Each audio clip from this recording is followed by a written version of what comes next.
be bolted down that heavy. Subway, If huh? You, me and Mark grabbed hold, we ought to be able to pull the bolts out. Bolted down. Ready for cut hay? You don't have any hay. And then they'd get the idea. Very. For coming. Can I make it tomorrow? You bet. Good. 'Cause I won't be there. Okay, I'll be there. That's why it's important for you to be there. All right. You got something smart to say, Mr. Dusty?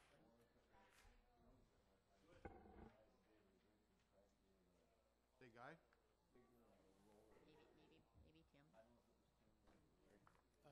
Register and probate and told her keep.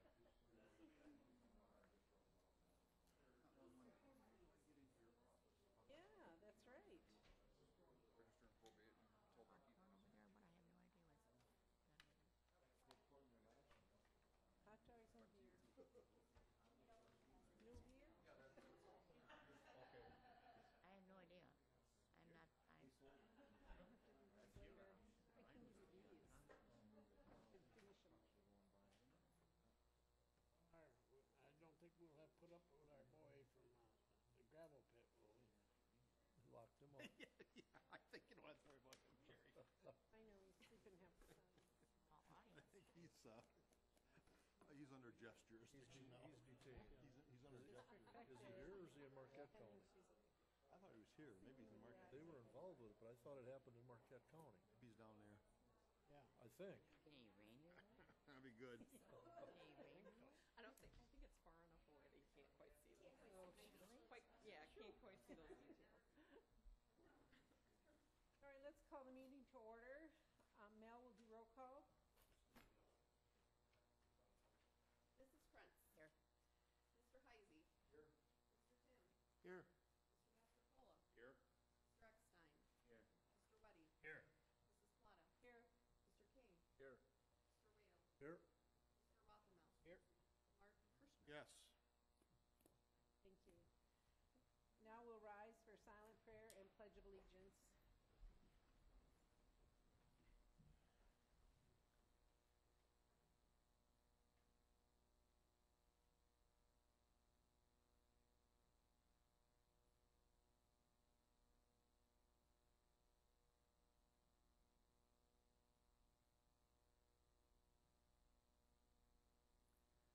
Pledge allegiance to the flag of the United States of America and to the republic for which it stands, one nation, under God, indivisible, with liberty and justice for all. Okay, I'll entertain a motion to approve the agenda, please. I'll move to approve the agenda. By I'll Reddy, second that. second by Krentz. All in favor? Aye. Opposed, same sign. And we need approval of the minutes of the April 21st, 2015 monthly meeting. So moved as published. Motion by Mastrocola, Second. second by Russ Heisey. Are there any comments or questions concerning the minutes? All in favor? Aye. Opposed, same sign. Now we'll have public comments, and we have a couple of people that want to address the board. The first one will be Guy Dutcher. Thank you, Madam Chair. May it please the board. The issue I'd like to address has to do with the resolution you're considering this evening, which involves an amendment to the job description for the security officers that were assigned to the courthouse and in particular to the Court of Merrimack. The resolution is intended to address some unfunded mandates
Usually it's the opposite, but I'm sure we'll all try and do better, right?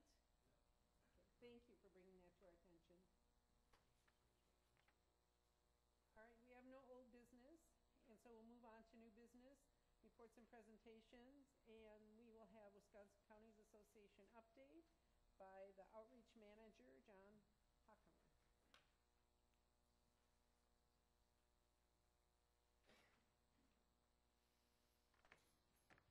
Good evening, everyone. Is this on? I think it is.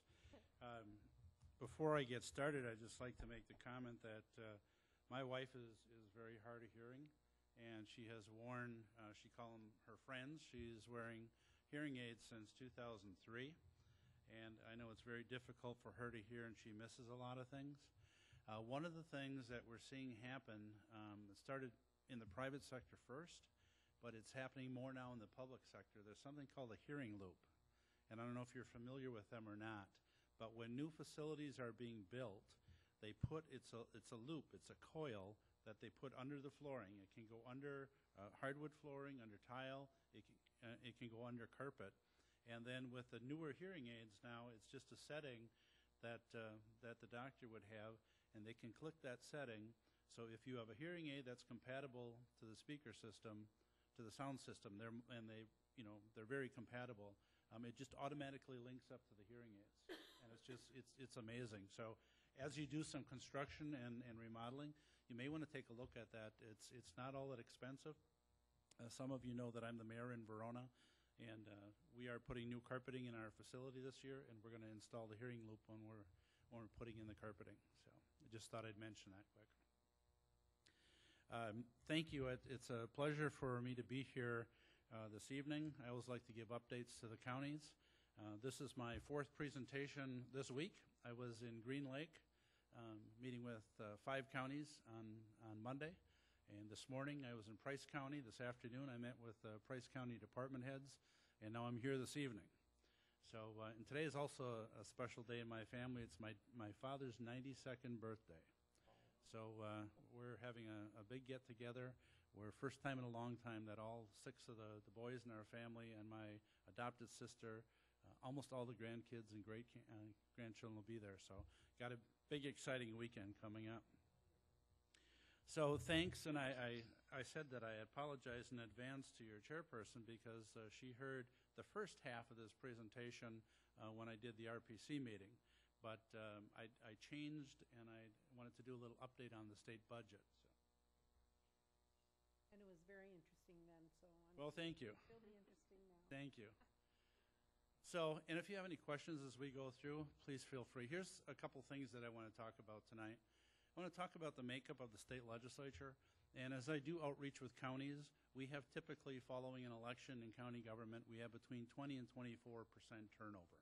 Now, I don't think you had any or a lot of turnover on this board last time around, but in Buffalo County, for example, they have a 14-member board. They had 10 new members. For them, it was a frac sand issue.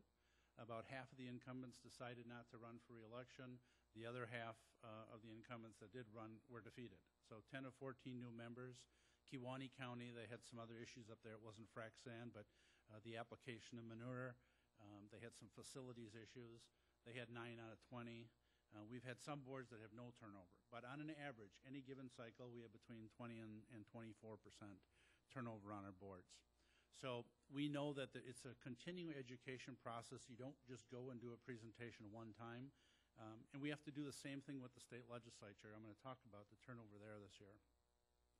I'm also going to talk a little bit about the public's attitude towards government. A little bit about our tax structure, because we've heard, especially in the last 2 budget cycles, the state budget cycles, about reducing property taxes and income tax. So I want to talk a little bit about the tax structure in our state, and then a little bit on the state budget. So let's get right into the legislature. So we had 1 in 4. There's 33 members of the state Senate, and 99 members of the state assembly. 1 in 4 lawmakers did not seek re-election to their current office. That's amazing. That percentage is high for the legislature. Now, we went back and we looked. They refer to the state assembly. They don't mean it in a bad way, but they refer to the state assembly as the lower house and the Senate as the upper house. So typically, there's been more turnover in the state assembly because if people go from one house to the other, they'll start in the assembly and then move to the state senate. So we looked at the last 3 election cycles, and you can see in 2010, we had 20 of the 99 that didn't run for re-election. In 2012, it was 19, and in 2014. So that's fairly consistent in the state assembly. In recent years, there's been considerable turnover, and there's a multitude of reasons for that.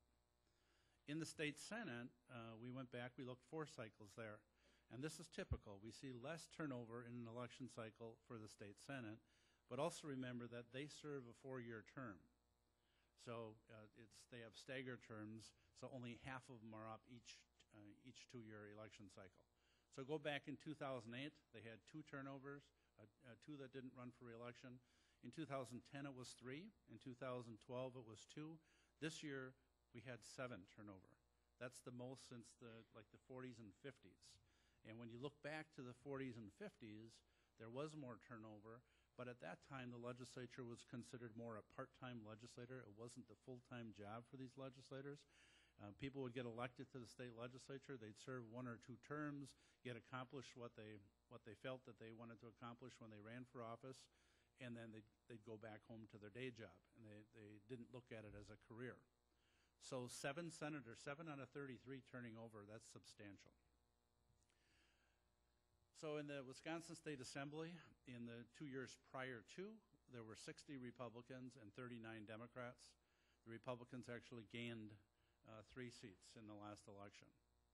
The leadership in the state assembly remains the same. Speaker Robin Voss, he's from the Racine area. He is a former county board supervisor. Assembly minority leader is Peter Barca. He's from the Kenosha area. And again, there was no change in either one of those 2 in the state assembly. In the state senate, the Republicans now have a majority of 19-14. I worked as the Senate Sergeant at Arms from January of '94 until September of '02, and it flipped several times in there, but it was always 17-16, which made it very interesting at that time. Now it's 19-14, and the way that the districts were drawn, the Republicans would have to do something, I would say, fairly significant that would frustrate the voters because the way the districts are set up, the Republicans are probably going to be in control for quite some time. The leadership in the Senate Majority Leader is Senator Scott Fitzgerald from Dodge County, from the Juneau area. He remains the same. And then the Senate Minority Leader is Jennifer Schilling. She is also a former county board supervisor from the La Crosse area. And Jennifer was in the assembly before she moved to the Senate, and she's doing a great job. I think it's also interesting, in the Senate, there's 14 Democrats, 19 Republicans, 14 Democrats, and of the 14 Democrats, 7, half of them are female. And what I found when I worked at the Senate was the more females that you have, it really changes the debate, and I think in a good way. It changes the debate, it changes the discussion, and more compromise happens. So I think it's interesting that half of the Democratic caucus in the Senate is female. I know that they're in the minority, but I still think that that's going to have an impact on some of the decisions that will be made in the next 2 years. This is just a historical perspective of, it says the number of Republicans in the state legislature. The flip of that would be, as the bars go down, means there'd be more Democrats. But you can see how, in the 70s, early 80s, the Democrats had maintained the majority through there. Up in this area, except for a short period, the majority of the legislators were Republican. So the takeaways here is that this legislature, the 2015-16 legislature, is one of the least experienced in state history. I mentioned before that we need to educate them often. We need to make sure that they see us as a resource, because as we have turnover, they have turnover. They can't be experts on everything, so we should use that to our advantage. We should get in there and provide as much assistance to them as we can. And also the Republican majorities are going to remain the same as they were in the last session. Everybody's talking economic development and workforce development. They're still talking tax cuts, even though there's not really all that much new revenue coming in. And then government reform, when we were hearing that early on, we weren't sure exactly what that meant. But what they did mean by that, we found out directly from the governor's office, was they were looking at merging and consolidating some of their own state agencies. And the word that we've heard later on is that they've come to realize that merging consolidation it's a lot more difficult to do than it is to just talk about it. So public attitudes towards government, I think we all know it's this slide and the next slide and the numbers. This one is just federal numbers, and the numbers aren't exactly the same, but it's two different survey organizations. But you can see that the congressional job approval ratings are at historic lows. That's certainly nothing to brag about right there. Here it compares the bottom. I'll go over here. That's where most of you are looking. That's the federal government. The next one's the state. And then the top one is the local government. The point we make here to our legislators is we serve the same constituency that they serve. They may serve more people, but we all serve the same people. So because we have better approval ratings than they do, both the state and the federal government, they should work with us, and we can help them out in that regard with what people's attitudes are. But in return, we want a partnership, and we want things from them as well. So the takeaways: government generally is not popular. Congressional approval ratings are near record low. Opinions of local governments are higher, and we should use that to our advantage. So a little bit on Wisconsin's tax structure. What we kept hearing from the legislature and from the governor's office is that they wanted to reduce property taxes and income taxes. So the property taxes, of course, those tax bills are sent out by counties and by municipalities, and the income taxes go to the state. But when you add those two together, you're talking 50, 60, 68% of all the revenue that comes in to the state. Now this is state and local. All the revenue that comes in is made up of property taxes and income taxes, and then followed by the rest. I did some research. I went back to when the state was created, and I found a lot of interesting things. First of all, counties were created by the state legislature. Our forefathers decided, or they determined, that they wanted the people at the local level to be able to get quality services at the local level, to be able to travel from their homes within a 24-hour time period on horseback. You have to remember, this is when the state was created. 24 hours on horseback to be able to get the services that they need and get back home. That's one issue. They also determined that they wanted those services paid for primarily with the property tax. So we have always been, from day one, a high property tax state. The same thing with income taxes. Our forefathers determined that the services should be paid through property taxes and income taxes. They didn't like the idea of fees for services, and they didn't really care for sales taxes, which I don't think there really was much of a sales tax, back then. So we have been, for the most part, a high property tax, income tax state, but in other areas we're lower. We rank lower, and I'll show you that in just a minute. Now, when you take a look at the state tax alone, this is just collection that goes to the state of Wisconsin. The top one is income tax, this whole area here. And the point that we were making 2 years ago, if you're going to change the income tax brackets and change the rates, you're messing here with the biggest revenue source that the state has, and you really have to consider the implications of how that impacts everything else. So they eliminated one of the brackets and they reduced rates, and part of the reason that we see less revenue coming in this year. And you have all this information in front of you, and I could go into more detail. I do like to ask the question, though, the excise taxes, you see that at $0.7 billion. Anyone have any idea what the excise taxes are? It's primarily the cigarette tax. That's primarily where that money comes from. So even though it's a smaller percentage, it's still a big number, $0.7 billion. Here's the rankings that I told you about, and all the columns are important, but I'd like to have you focus on this one.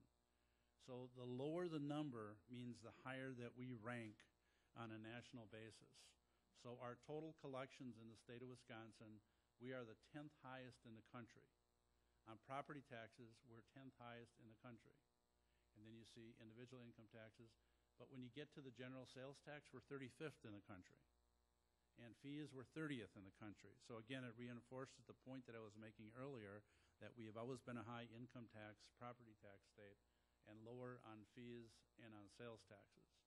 Now, a trend that we started seeing, we started watching a few years ago, is that not just counties, but all levels of local government, because we have levy limits and because we have to deal with new construction only as far as new revenues, we are seeing local units of government that are going more to the fee-for-service.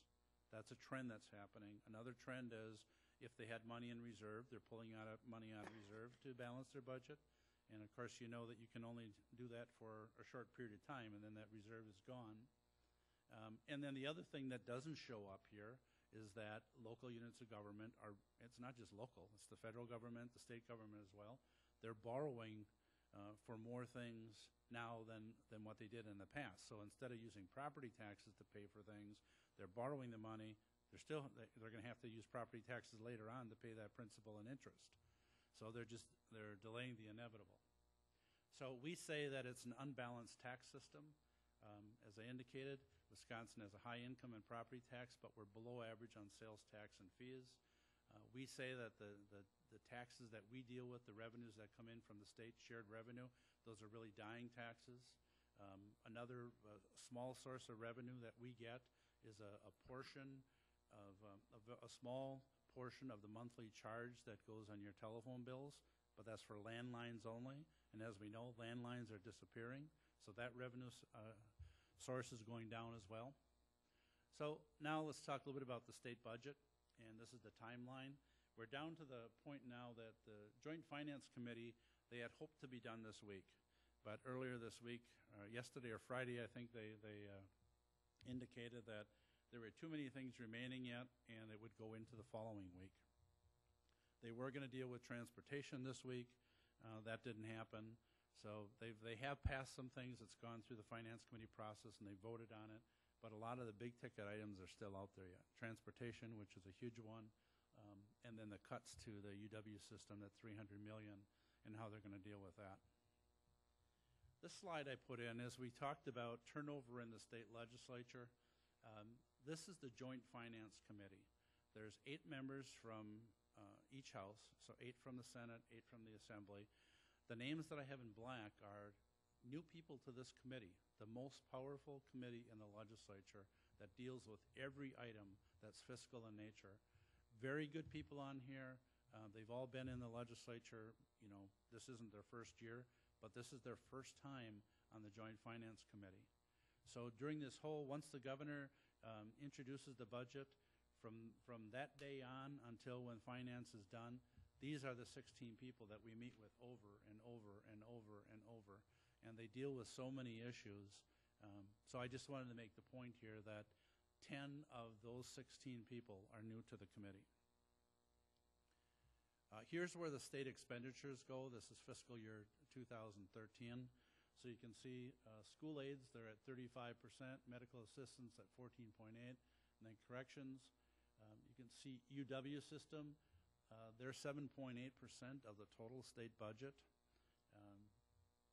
And you know, a $300 million cut is significant to the university. I've been told it's about 2% of their total budget, but still a 300% cut is a significant cut. And I would like to point out there, another thing that we do in partnerships that we do in county government is our partnership with UW Extension. And I know that UW Extension is very concerned that they may take a lot of that $300 million cut. Recently, there was Capital Days for UW Extension, and they met at the Concourse Hotel before they went over there. We had 400 people that I did, Madam Chairperson, the advocacy part that you saw at that other meeting. I ran through that training for them so that they could use that when they went over to the Capitol. So just a little bit more on extension. What I hear from some of the state legislators, they're saying, well, all they do is 4-H. We don't really need, you know, the 4-H for the kids anymore. We know that UW Extension does a lot more than 4-H. UW Extension also works in all 72 counties. Some counties, at that meeting at the concourse with 400 people, there were a couple busloads of UW Extension folks from Milwaukee County. The same thing from Waukesha County. There were a lot of people there from those two counties. It's not just a rural area, and it's not just UW Extension. The shared revenue piece, that's what local units of government, that's shared revenue and transportation aids are some of the biggest funding sources that we have in county government, so we're always concerned about what's going to happen with shared revenue.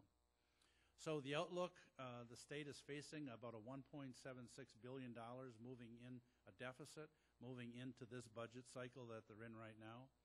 The state transportation fund alone has a deficit approaching $900 million. And the state Medicaid budget has a hole of about 700, I shouldn't say a hole, but they will need an additional 700 million just to continue what they're currently doing. So the top bullet point, when I say the general fund is facing a 1.76 billion, that's because of dollars that they're spending in this past 2-year cycle, and then they were banking on new revenues to come in the following 2 years to make up that difference. And the most recent revenue estimates that we saw, they're holding them flat, that they aren't going to go up as much as they had thought that they would. So some of the major budget priorities, tax reform, transportation funding, workforce development, economic development, and government reform. Every time I see this slide, it makes me think of a meeting that I was at in Baraboo.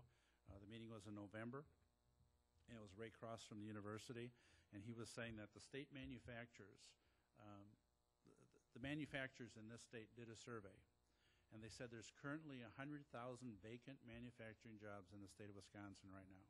100,000, that's significant.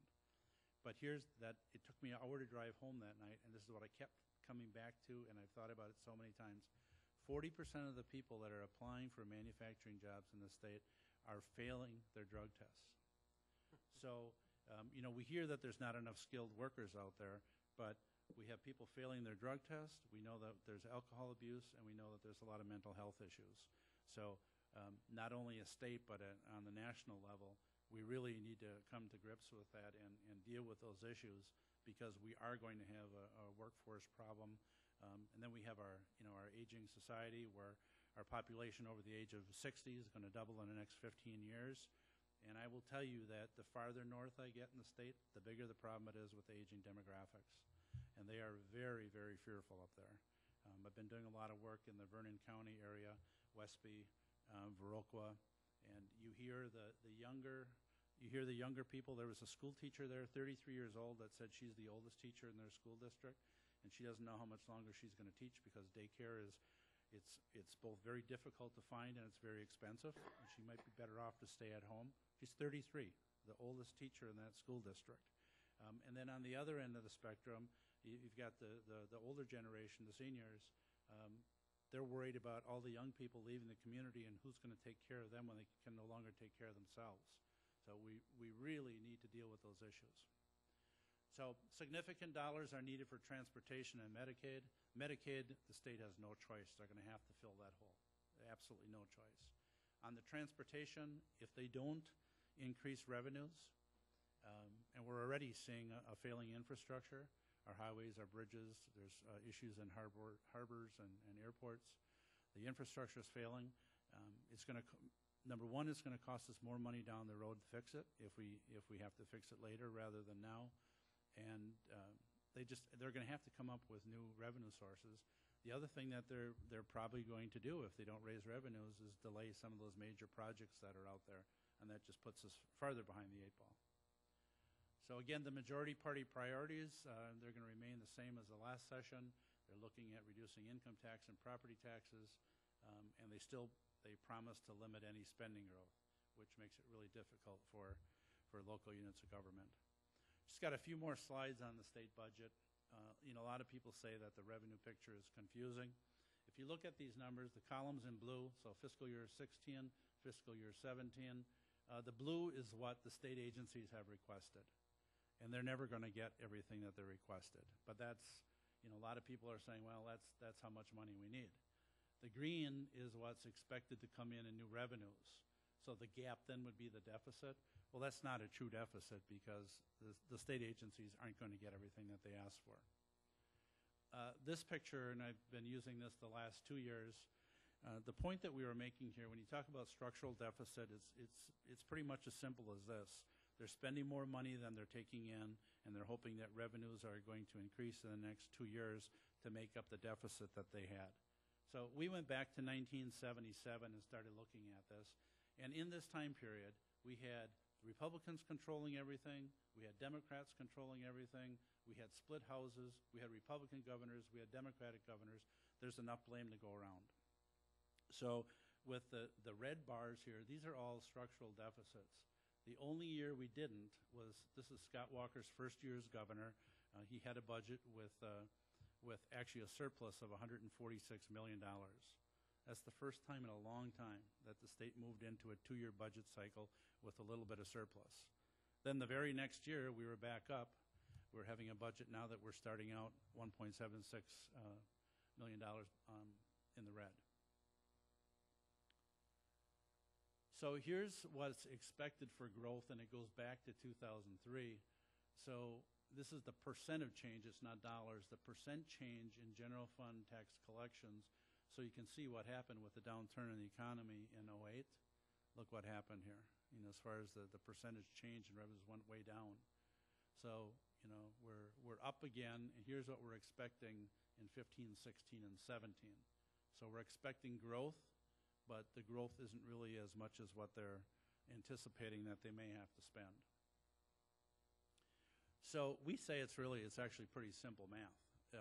The new revenue that they're looking for, or not that they're estimating for this budget cycle, is $1.9 billion. So that's really what they have to work with. But when you look at the Medicaid gap, and then you look at the gap for transportation, and some other things here for paying for ongoing items. So in the last budget, they spent $900 million of surplus to pay for some expenditures. Well, that was one-time money.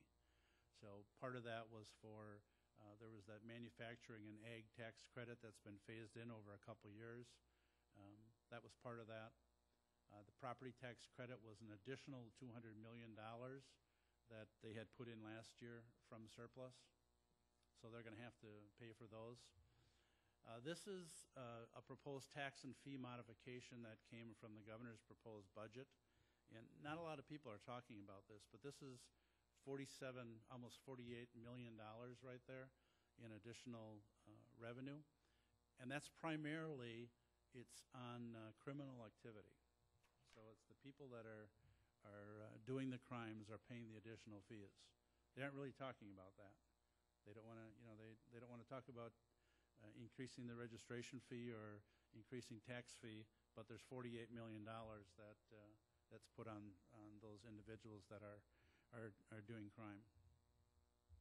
So I updated the slide here with the additional fees that the governor's proposed, with cuts that he's proposing to the state agencies.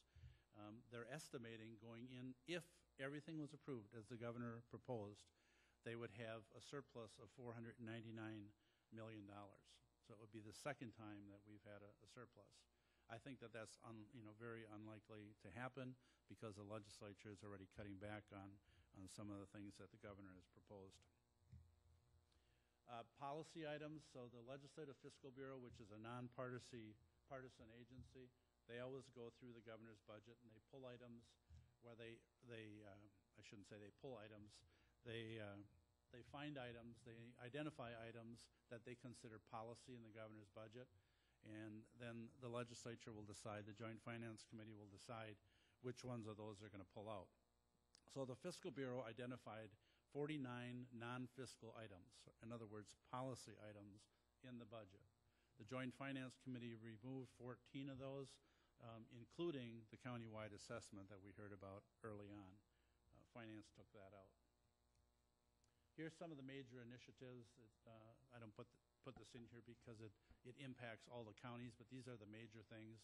The voucher in the charter schools, the $300 million and more flexibility for a cut and more flexibility for the university system. It's already been decided that they aren't going to give them the flexibility. There's still going to be cuts. We just don't know what level the cuts will be, but they're not going to give them that additional flexibility. The increased borrowing, $1.35 billion for transportation that the governor proposed in bonding. The state legislature said that's too much borrowing. They're not going to agree to that. Eliminating approximately 400 state employee positions. About approximately 50% of those positions are currently vacant. So I think it's likely that that probably will happen. Making the DNR and DADCAP boards advisory, the legislature already said no to that. Increasing the school property tax by another $211 million.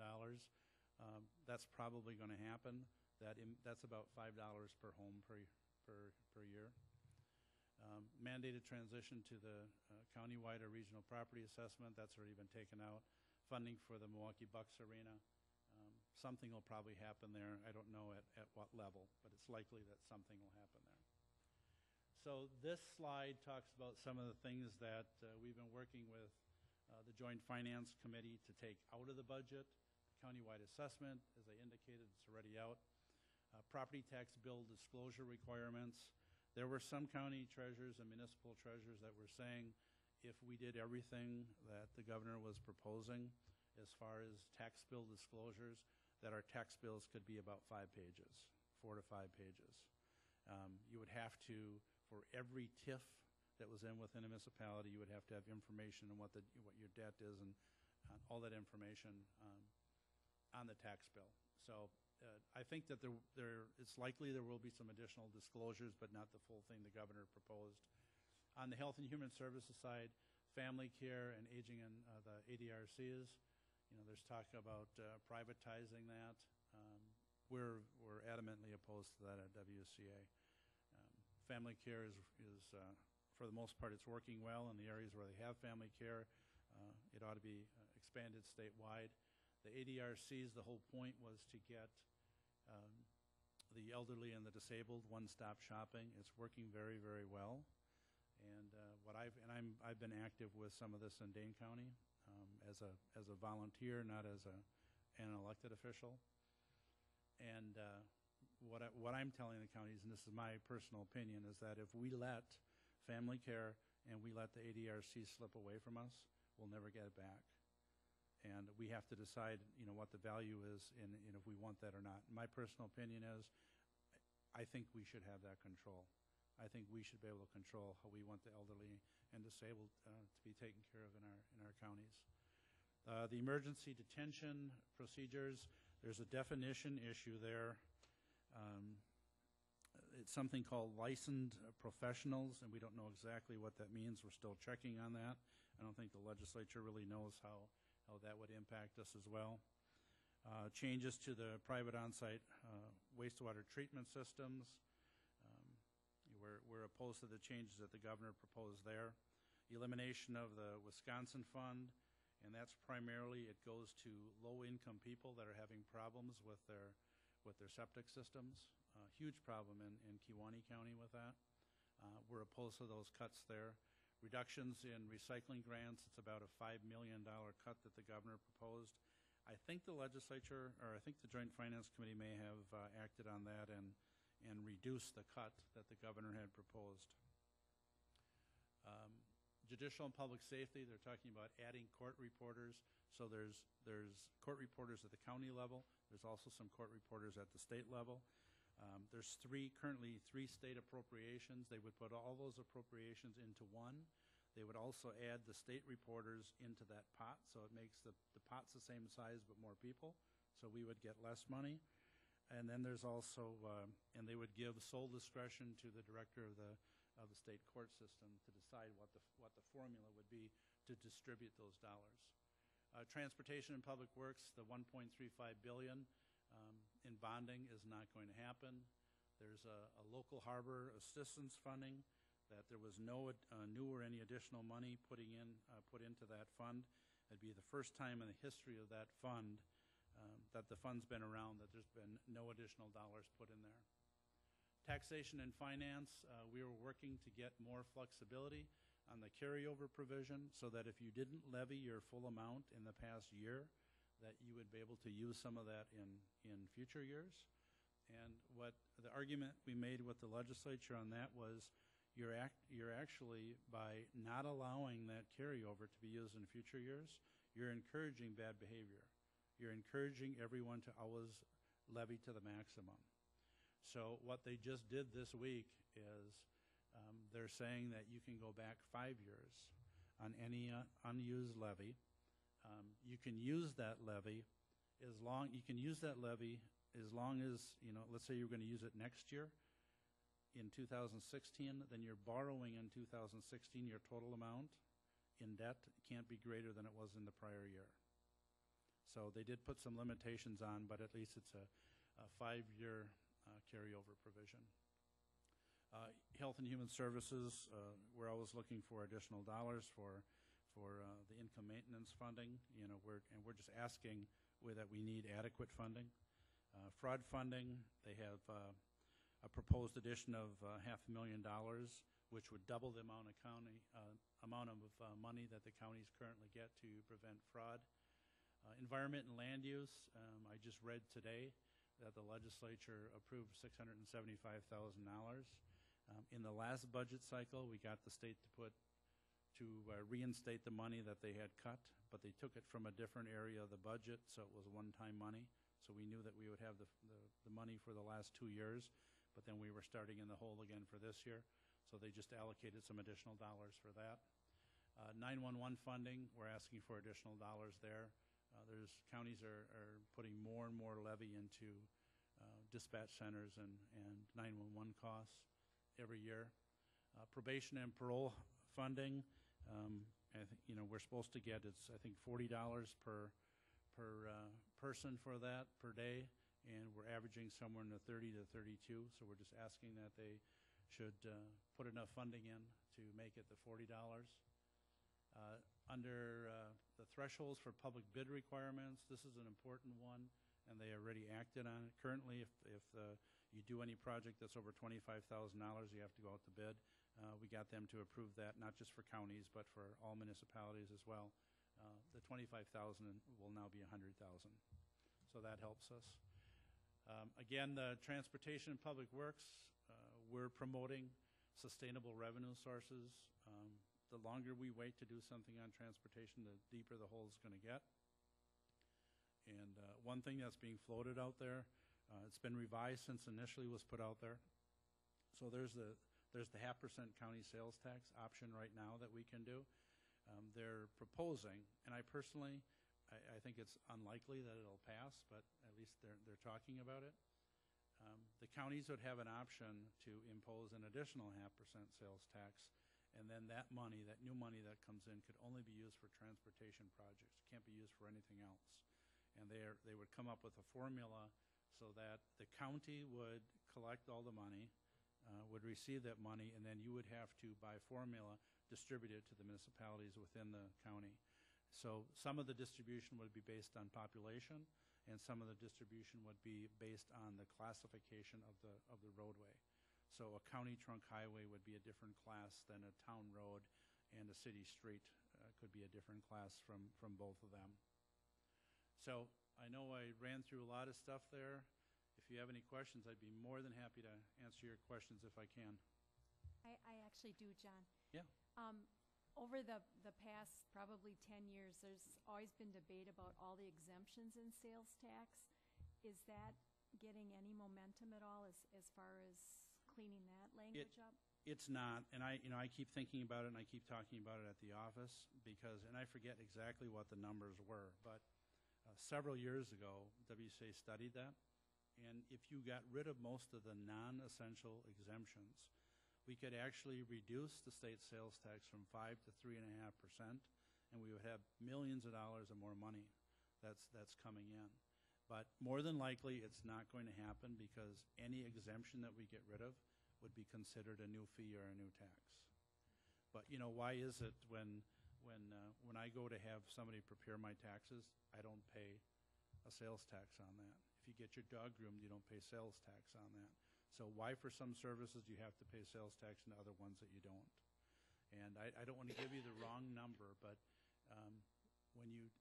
I think when you take a look at those counties that have the county sales tax, that 0.5% sales tax. So not the full, not the 5% that goes to the state, but the county option sales tax, that averages about $60 to $62 per person per year. That's really not that much money in sales tax. Most people don't really see that. The other thing about sales tax that you have to remember is that, with the exception of automobiles, if you go to Brown County, you go to Milwaukee, wherever you go and you do shopping, you're paying the sales tax there, and they're receiving that sales tax, except for vehicles.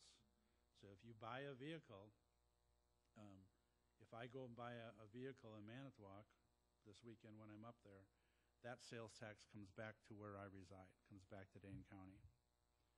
So that's one of the things, this additional 0.5% sales tax that they're looking for transportation. Most of the money that we spend on sales taxes, I shouldn't say most of it, but some of it is not in the county where we reside, so it's helping other people. But we're also getting people that are coming in from out of state, some of those tourists that are spending money. So do I think, does WCA think that we should take a look at some of the sales tax exemptions? Yes, but is it going to happen? Probably not. I noticed that there's more counties that are looking at the wheel tax. Mm-hmm. Is that gaining some steam? Yeah, there's some counties talking about it. Some counties really, they feel that they have no choice, that the revenues are really limited. They've used up the reserves. But it's more, I think on the wheel tax, it's a more a wait-and-see approach. But it is an option that's already out there that we're authorized to use. If there's anything else that's new, we would have to get approval from the legislature in order to implement that type of a tax.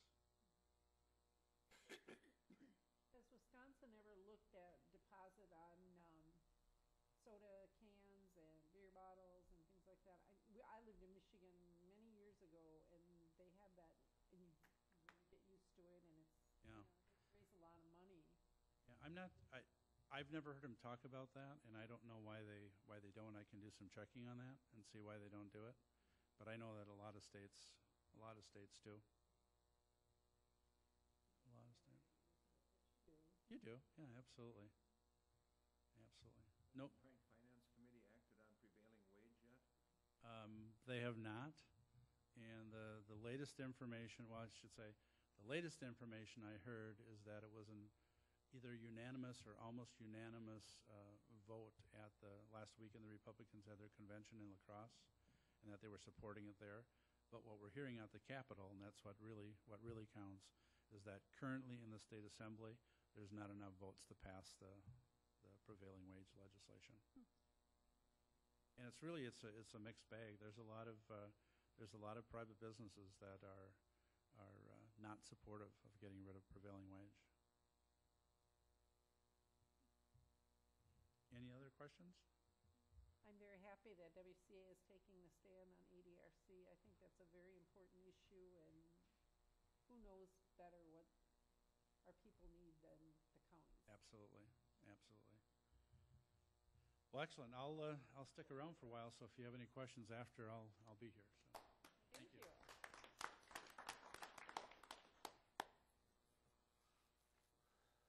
Next, we have the Department of Aging Annual Report. Deb?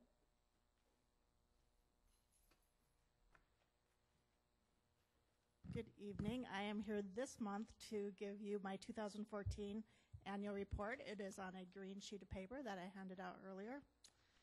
And I won't go through everything, but I'll just touch on some of the highlights. A lot of our activity doesn't change that much from year to year. We typically serve about 3,000 unduplicated individuals each year. That's anywhere between 200 and 400 older adults or individuals with disabilities on any given day.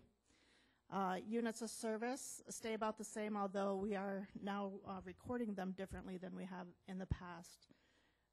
We typically serve more females than we do males, but the national average is actually 70 to 30, so Wishara County is doing pretty good as far as males go.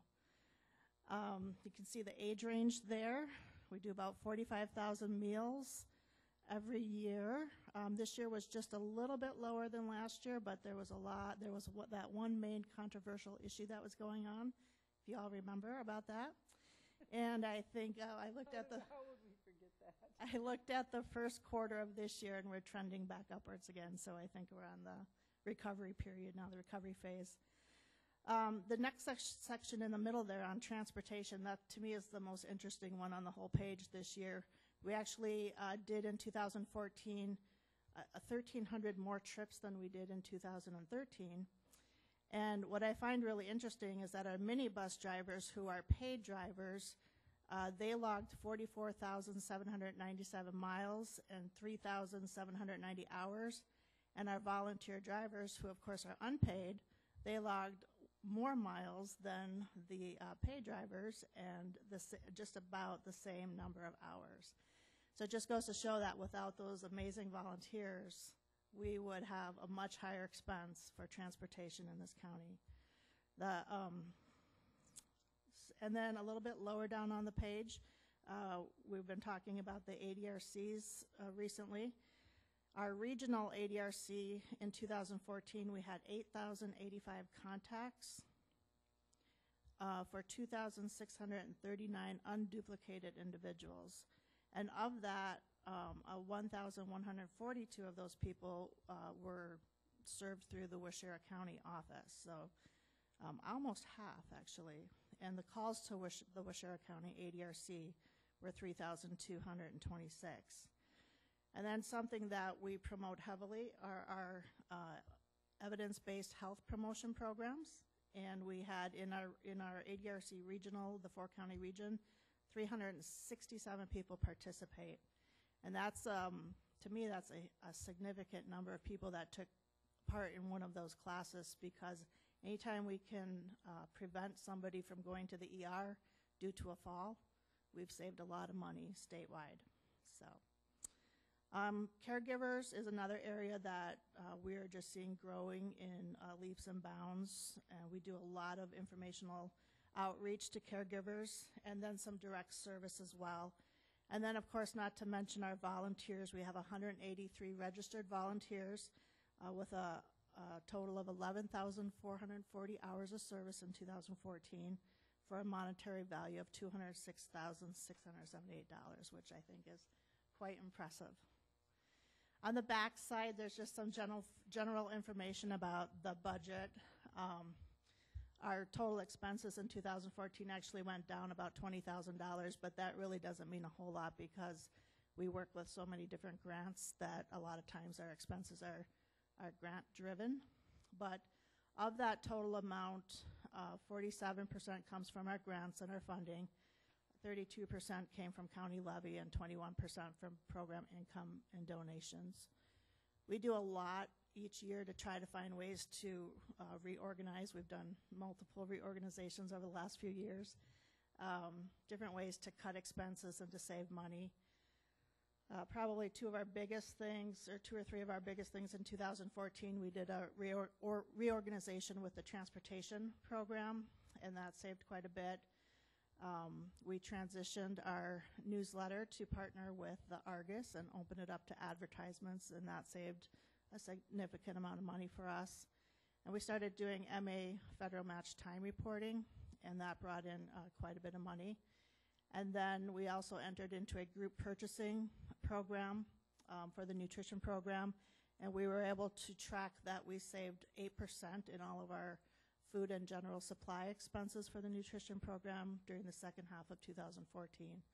And we started it in July. So we're hoping to see that increase to about 12 to 15%.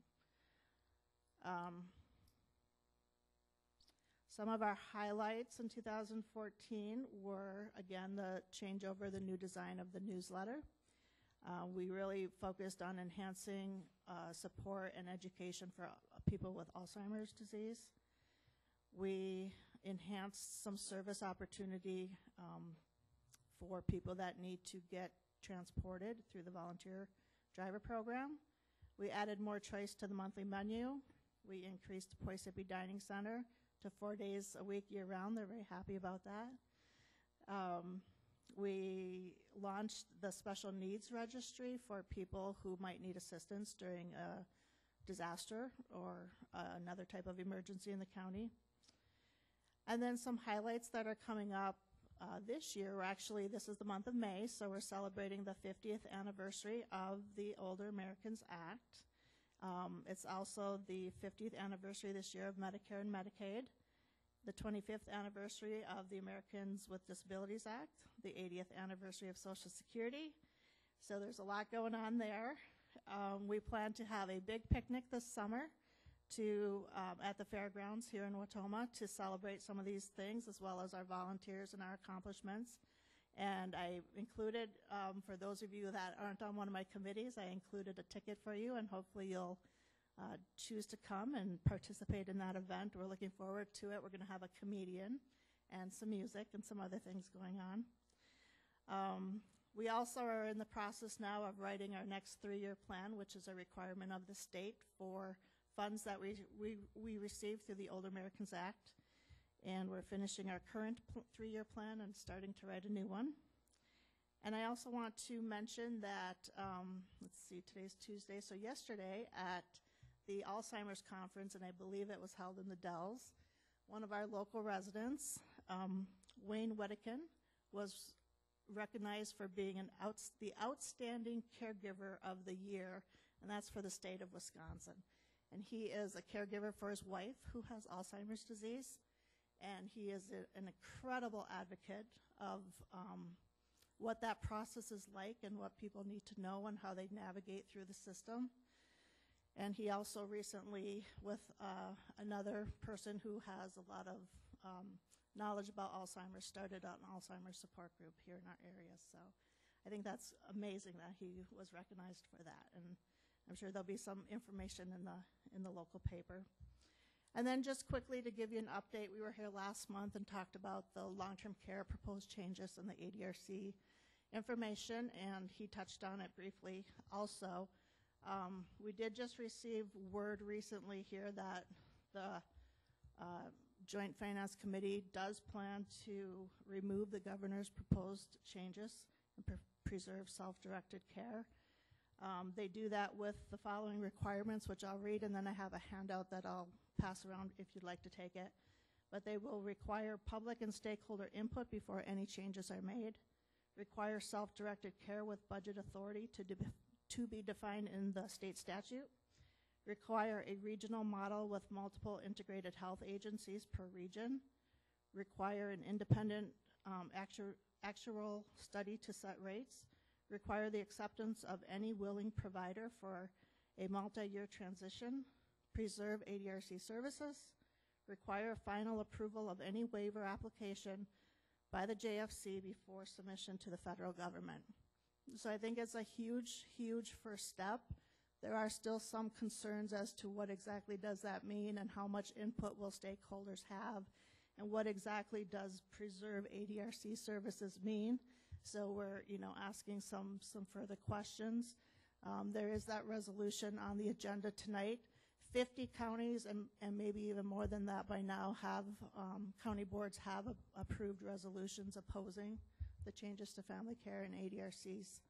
So, so some progress has been made in that area. And I don't know, Dawn is here. Do you have anything to add to that?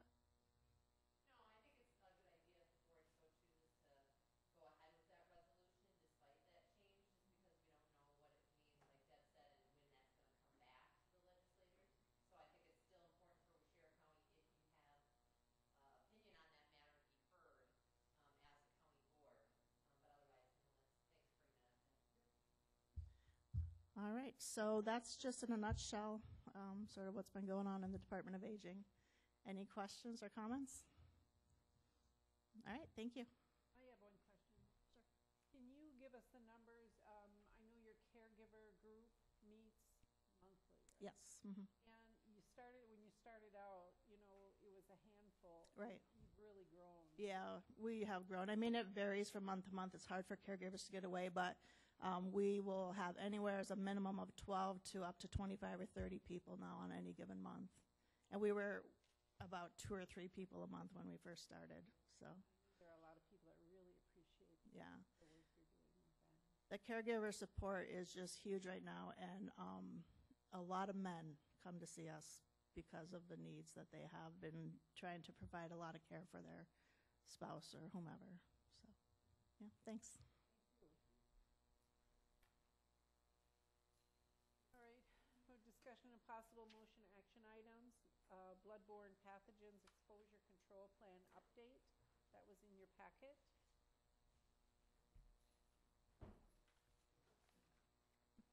Motion would be nice. Motion by Pat, second by Bob. Are there any questions or comments concerning this? The last time we looked at this was in 2008, so probably one of the major changes would be on page 2. We added 2 positions recognized as a risk position, the family support specialist and the case manager specialist in human services. Another change is that instead of having the departments deal with new employees, we'll do the orientation through my office, and the rest of it is just small updates and tweaking. We have a motion and a second. All in favor? Aye. Opposed, same sign. Next, we have a letter of agreement between Waushara County and the EMS union. I would make a motion to approve that letter. Thank you. A motion by Weddy, second by Kirschner.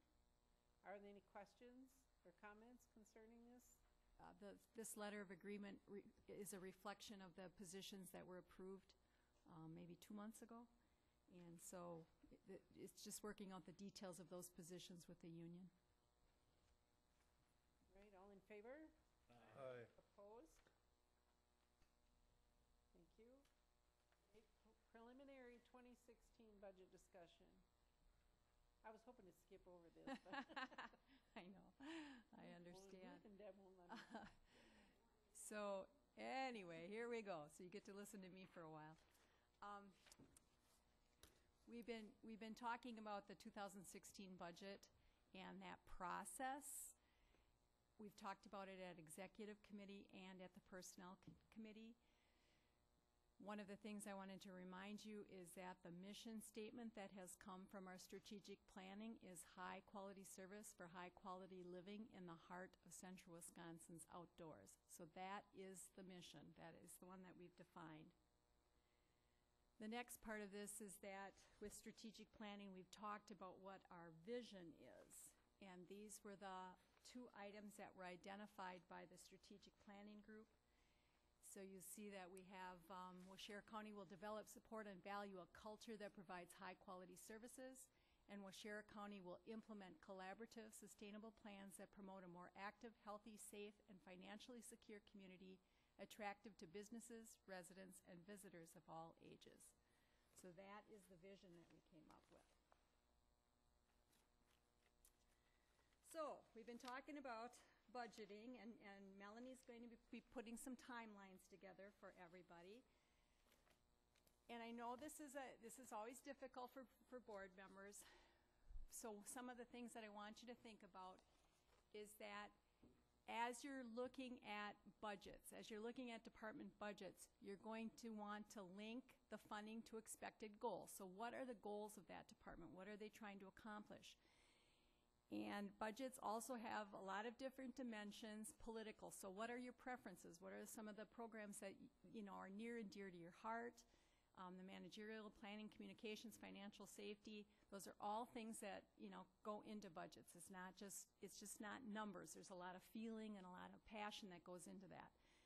The other thing you always have to remember is that the budget that we adopt any year has long-range perspective and long-range impacts.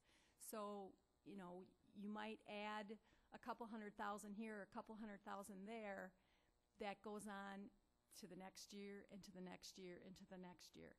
And the other thing you have to remember is that we only have so much money, so everything we do has to be sustainable.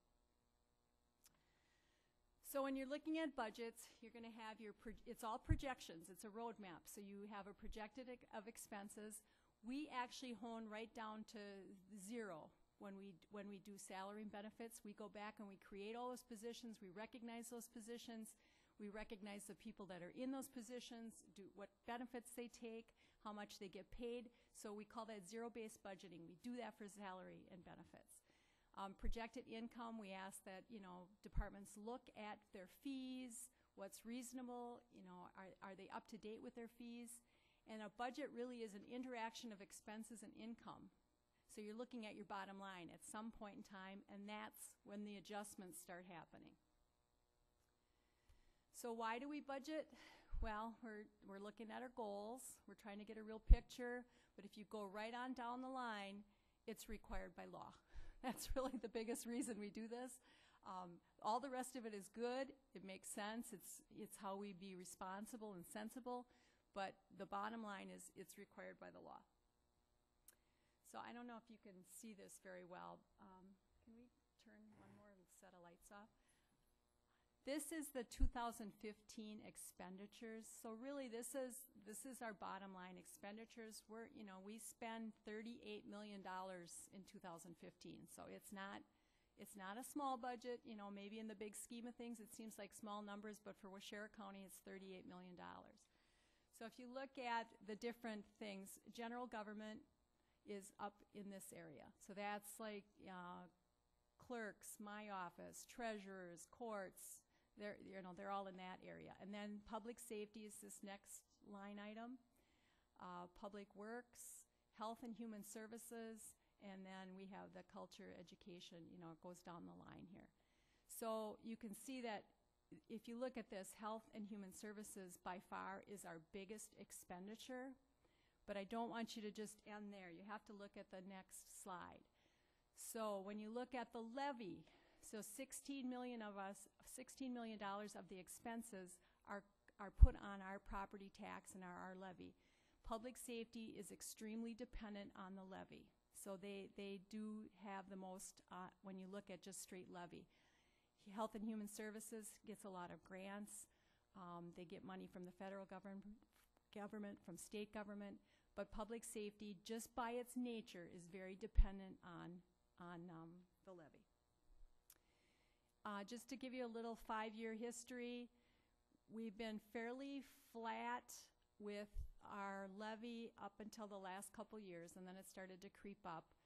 Expenses, you can see that this is a direct result of Act 10. We made a lot of changes in this year, so that's why it went down, but you can see it's starting to slowly creep back up.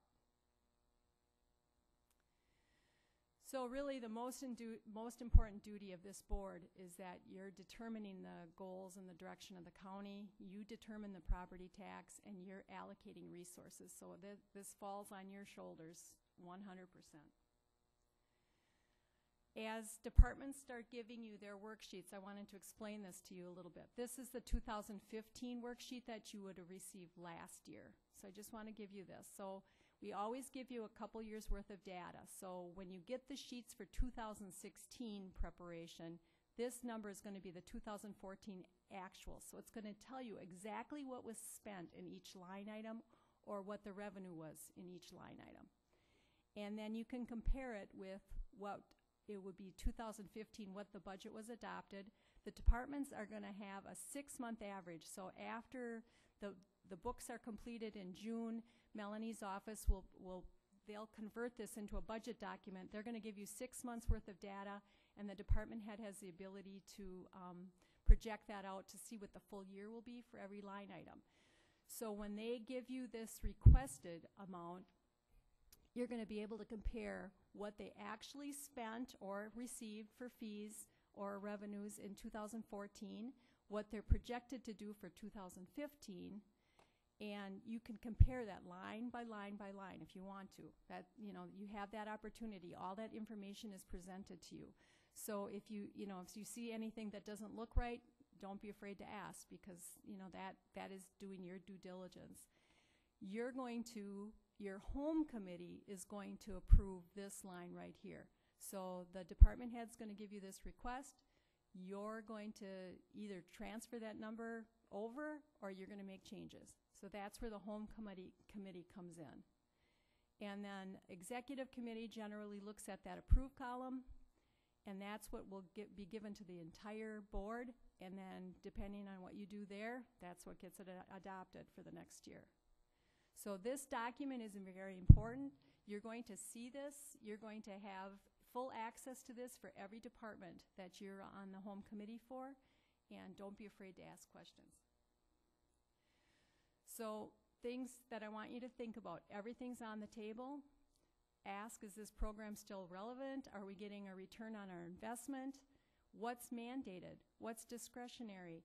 What does the mandate mean exactly? Sometimes, we can think that a program is mandated, but what we provide might be way over what the mandate requires. So don't be afraid to ask those questions.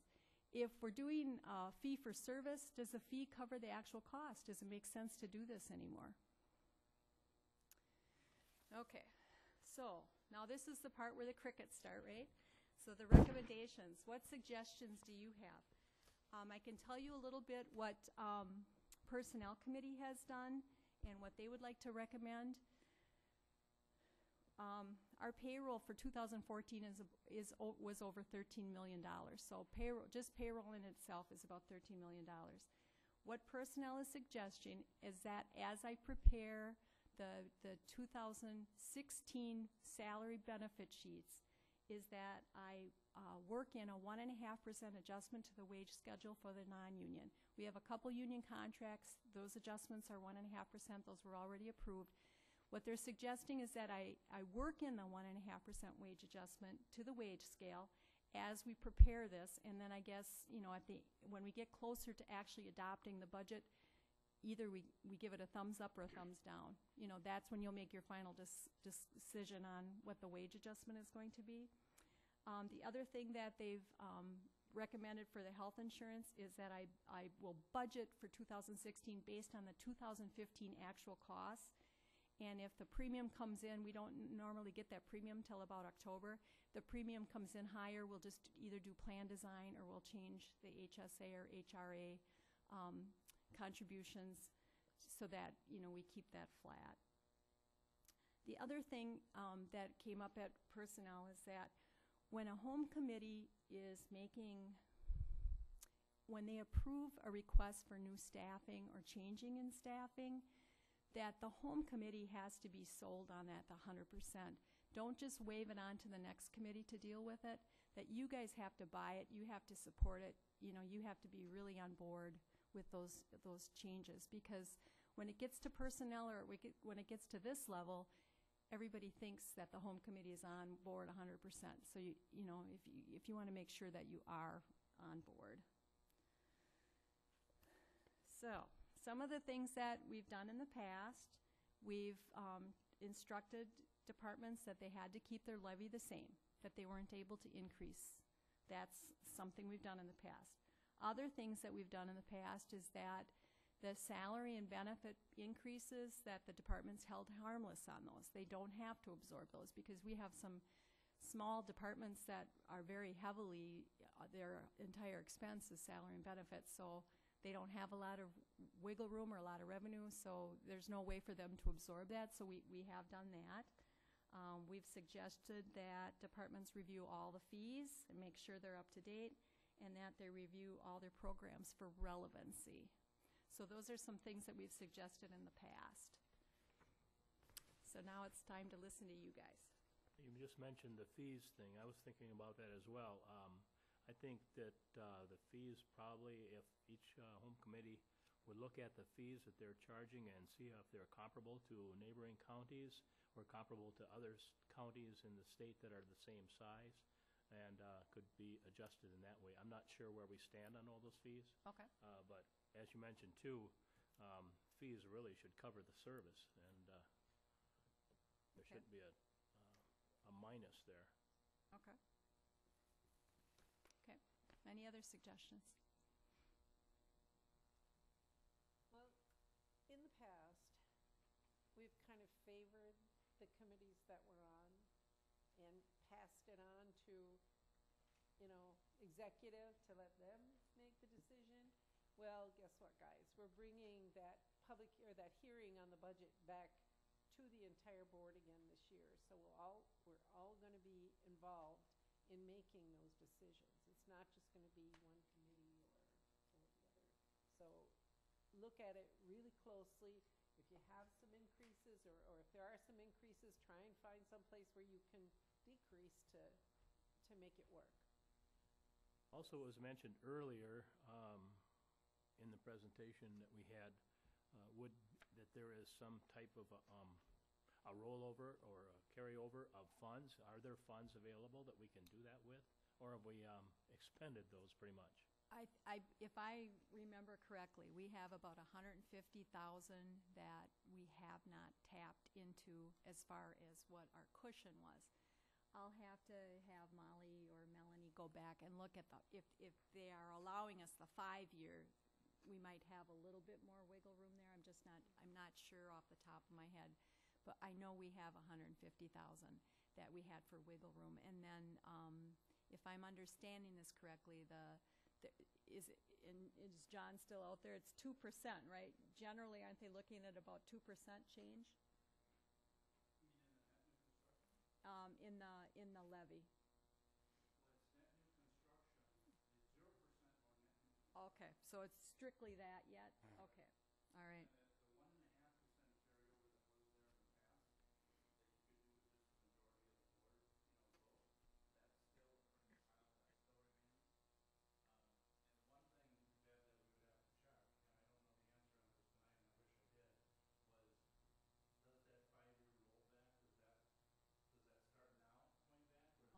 Sure. Yeah. Yeah.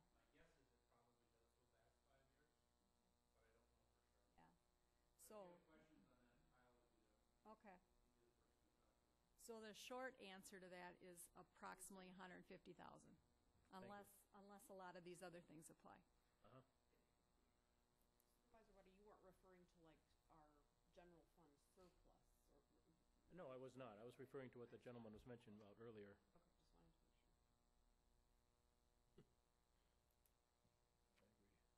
Okay, just wanted to make sure. I have a point of interest. I know we have a resolution in front of us for addendums for, I believe, over expenditure for the budget year. Is that correct, or what is? Go ahead.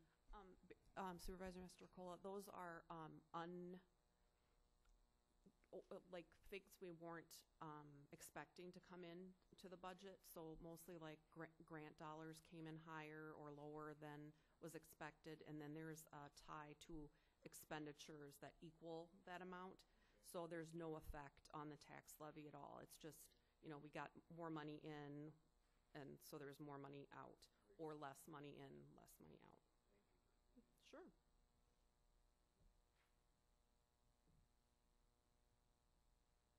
Any other comments or questions on the budget, on next year's budget? Is there a way you can, let us know about the mandates so that we know whether or not you can't cut something that you can't I guess as soon as we know, we'll let you know. I'm not sure what the timing will be on that. You're talking about the levy limit, what our magic number is that we can shoot for? You had listed on there as mandates Okay. that we're required to do as a county, and whether or not certain programs are mandated or not, or whatever. There's a fairly lengthy list. We went through this process probably about 10 years ago. There's a fairly lengthy list of what is mandated. It's just not necessarily defined how it is mandated. Like what is the delivery of service? So this might be the mandate, but we provide service a little bit higher than that mandate. So I guess really that's going to be, I think each department head's going to have to explain that. That's a good point.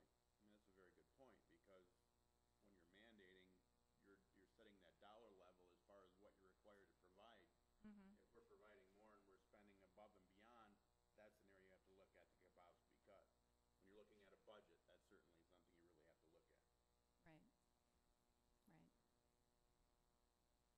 The other thing we talked about at personnel was that 1.5% increase in wages, and that will be if we can afford it. If we can't, we just won't do it. We'll have to talk about it, but, that was one of the things we did talk about, was that it's possible we can't do that 1.5. But we hope we can. But we hope we can. Are you all comfortable with, at least for the preparation of these sheets, that we use 1.5% for a wage adjustment? I think you gotta start someplace. Dan. Okay, all right, okay. All right. Any other questions?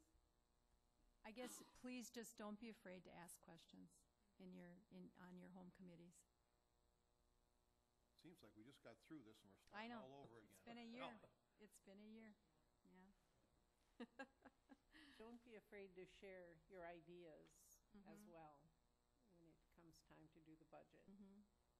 And just as a parting in closing, we have a lot of really very talented department heads, and they will rise to the challenge, whatever you provide to them. Thank you very much, Deb. Sure. All right, consideration of possible action on the following resolutions and ordinances. Resolution number 190515, final 2013 budget addendums.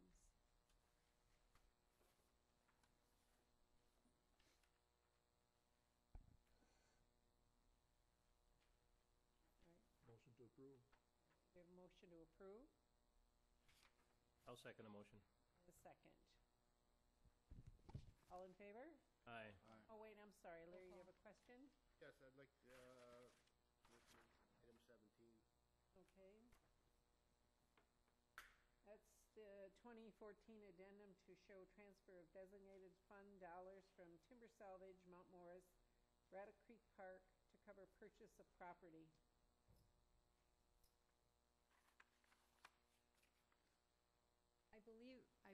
Everybody's looking at me, okay. Yeah. I believe that when we did that timber salvage, they used that money to purchase some land that was adjacent to the park. What did it have to do with the Rattle Creek Park?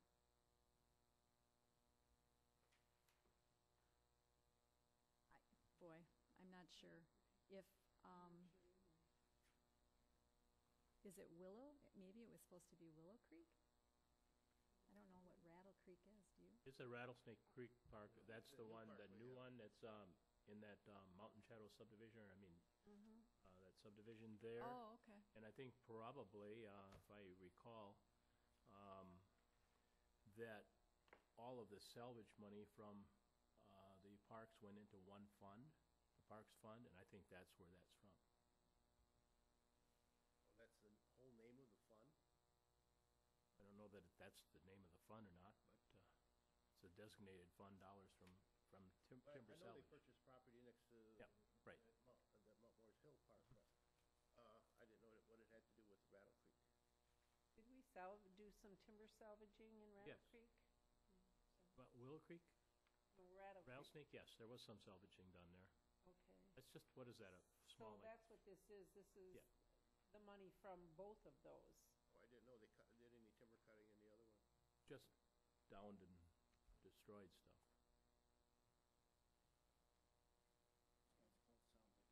Yeah. That answer your question? Thank you. Okay. We have a motion and a second. All in favor? Aye. Opposed, same sign. Resolution number 20-5-15, requesting the removal of all statutory language changes included in the governor's budget related to the provision of ADRC services in the family care and IRIS programs.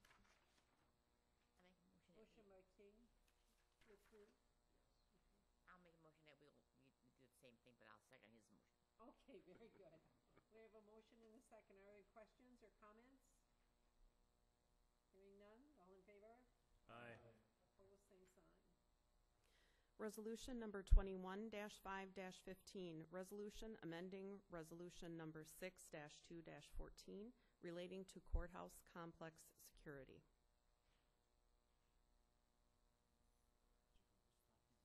Motion to approve. Motion by Weedle to approve. Do we have a second? I will second it if we could have the sheriff speak to Yes. us. We have a motion and a second, and we'll hear from the sheriff. before that, I have one question for the sheriff to answer first. The Judge Dutcher mentioned that the DNA sampling took 45 minutes. Is that an inordinate amount of time? This was the first I heard about that. I was out of the office today. I was at Badger Sheriff's meeting. I will look into that because that is, it's a longer time than anticipated. Everything that we've done as far as training and working with this procedure, we believe it's more like a 5 to 10 minute process. But like the judge pointed out, this is a new process. It's new to some of our people. So I'm definitely going to look into this to see what took place today. What I know a little bit about that. It was kind of a perfect storm. There was one yesterday. I think that one took 30 minutes because there was some computer problems. Today's took 45 minutes, they said. But the jail fax was not working, so the jail couldn't fax over the information. There was problems getting information from the jail with the fax. There was like multiple things there. There's a form that gets printed from a state computer system. That form was not printing out right, so there were problems there. And then it was the first time that this person was doing it, and then there was something else that happened. So it was like everything that could go wrong went wrong. So I don't think that anybody anticipates that it will always take 45 minutes, but there were lots of issues today in doing it.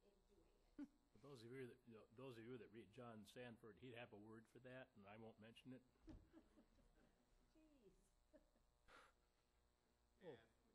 the sheriff, is that a concern of yours if your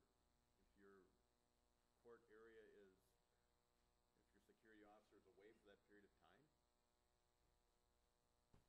We have looked at this, to give you some background on this legislation and what we're dealing with. This winter, sometime this winter, I can't recall specifically when the legislature passed this DNA collection, but right now there's a database, and we are part of the nationwide database where DNA profiles are stored for people that have been charged with crimes, have been in the prison system or whatever. And this DNA profile is used to help coordinate or match up suspects with potential crimes. The legislature wanted to expand Wisconsin's DNA collection process with this legislation we're dealing with. Unfortunately, they passed it this winter, but they gave it an effective date of April 1st. You know, normally a lot of legislation has like a half a year before it's implemented. This one had a real quick turnaround. And the Department of Justice, the Wisconsin Department of Justice, is in charge of administering this program. And by statute, law enforcement is a partner with them in this process. The collection of DNA, there's two parts of it. And the first part of it is fairly straightforward, and we had that addressed. We had a procedure in place and all set to go before April 1st. The second component, the one that we're talking about here tonight, is a component of the law that says anybody that's convicted of a misdemeanor or a felony crime has to have a DNA sample taken upon conviction. The database that Ruth was talking about is there's a statewide criminal justice database that first thing we do is if we have somebody that's been arrested for certain crimes or they've been convicted in the court, we run them on the state database to see whether or not a DNA sample needs to be taken. If the person's already been through the system and a sample is on file for them, we do not have to take the sample. So right away you eliminate some people from this process. As I said, if some people are arrested with certain violent crimes, at the time they're booked into the jail, whether it's our jail or any jail in Wisconsin, a DNA sample is taken at the booking process, and that's on file. And then again, those people are eliminated from the process.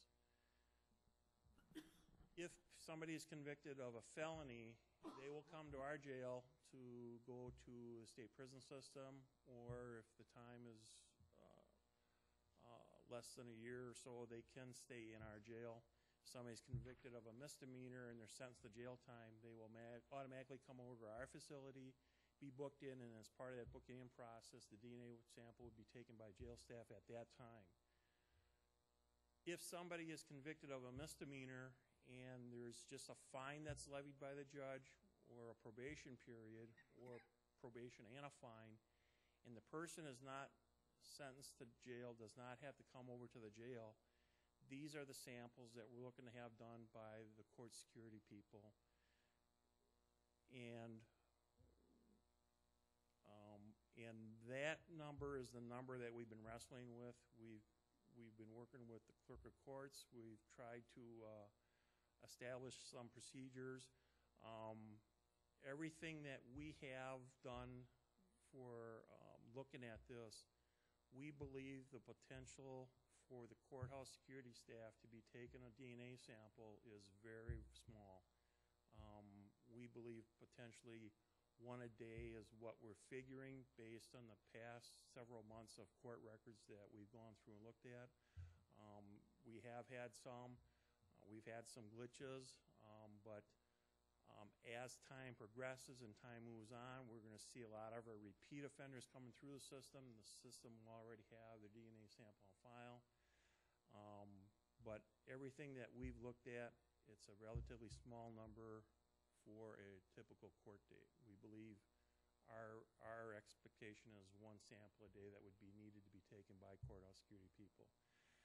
We have to remember that it's not only the 3 part-time deputies that we have assigned to the courthouse, which there'll be one in the building at all time, but Lieutenant Piaski, who is also downstairs, is in this building for part of his day. If he's not out doing a site exam, or if he's not doing something involved with his emergency management duties, or at a meeting for emergency management, he is in the building and he is able to assist with taking those DNA samples. So again, it must have been part of the perfect storm where Mark wasn't available to help transport. So there is a potential that, majority of time Mark would be in the building to assist with that, but there are times that it would be down to courthouse security staff. We've asked to work with the clerk of courts and the judge to have some way that we could have the people stay in the back of the courtroom, wait in the courtroom until the security staff could handle them and take them down when court was done. We are working to try to establish a place in the building where the sample can be taken. We want to do this with some privacy. We don't want to do it out in the public, so we're looking right now. Our courthouse, or our security office downstairs, is where we've been doing them. If we can locate a room up here, that works with everybody involved, we'd like to take that sample up here. Everything that we have, though, the training, and if everything is working right, it shouldn't take but 5 to 10 minutes is what we've been experiencing. But there are other things that we have in place. This process has been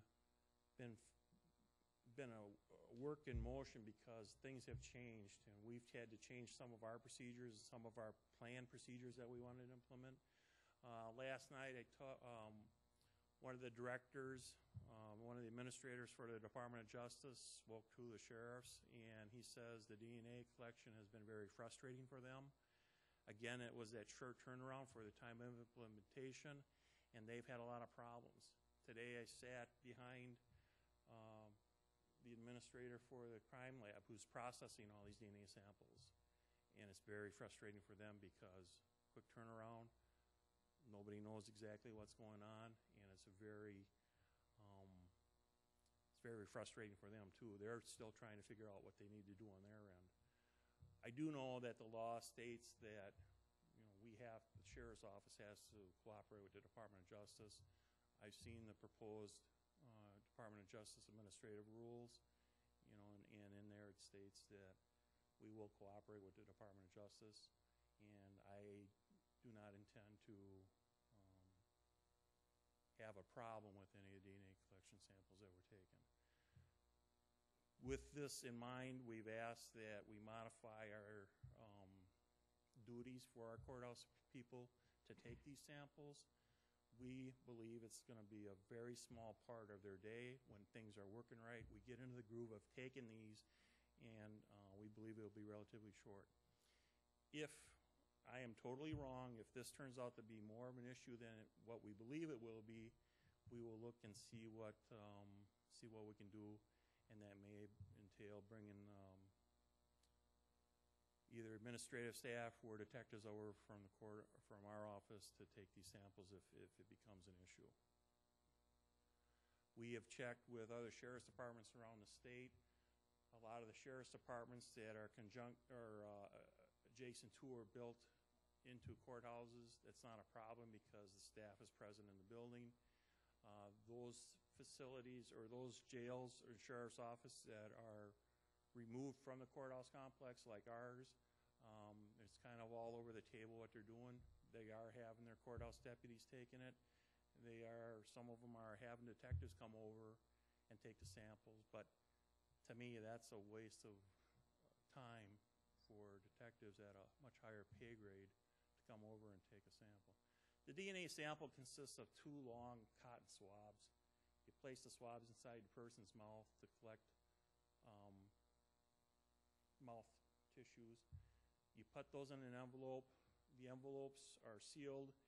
You take fingerprints with an ink pad, and they put their fingerprints on the envelope.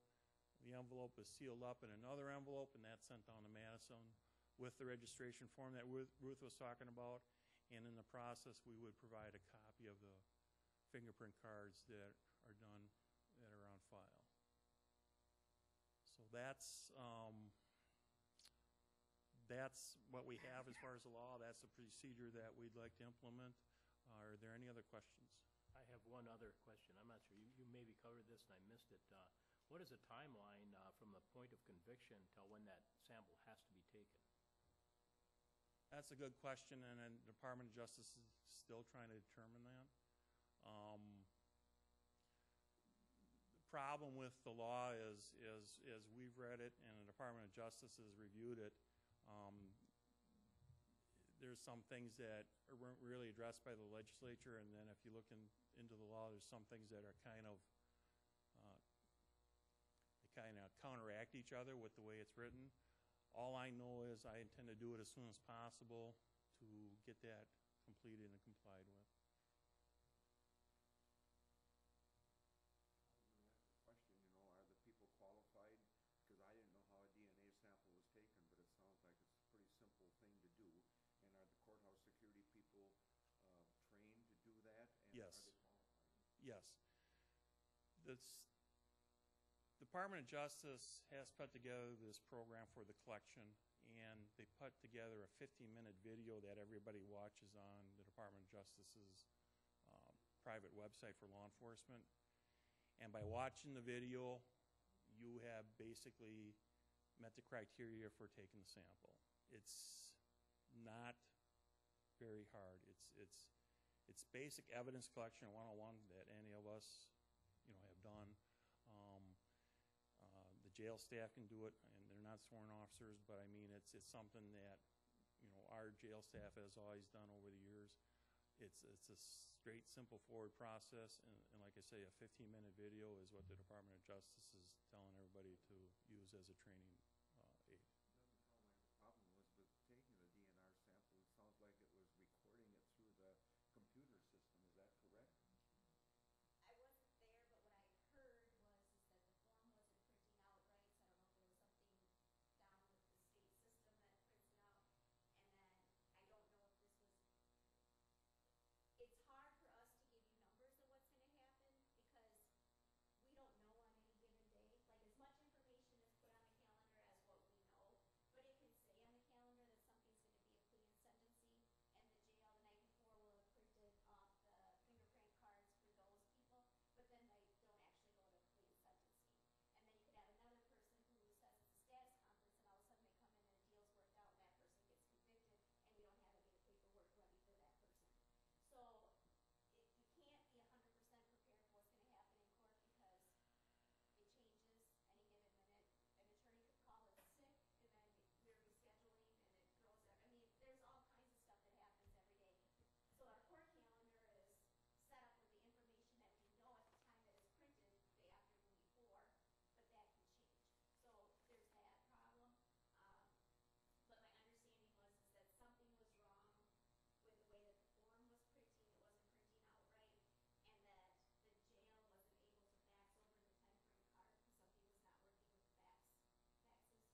daily basis, the clerk of courts and the jail are faxing information back and forth.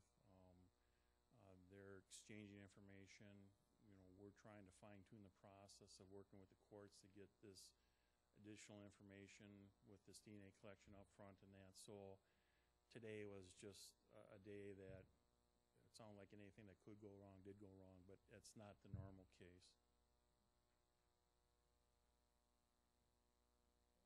What happens if somebody refuses to do this? Pardon me? What happens if somebody refuses to have it done? There is a provision in the law that if a person refuses to comply with our request to provide a sample, that we can force them and take a sample. I have elected not to do that. We are not going to force anybody. We're not going to sit on anybody to take a DNA sample, but that's a provision of the law that is there.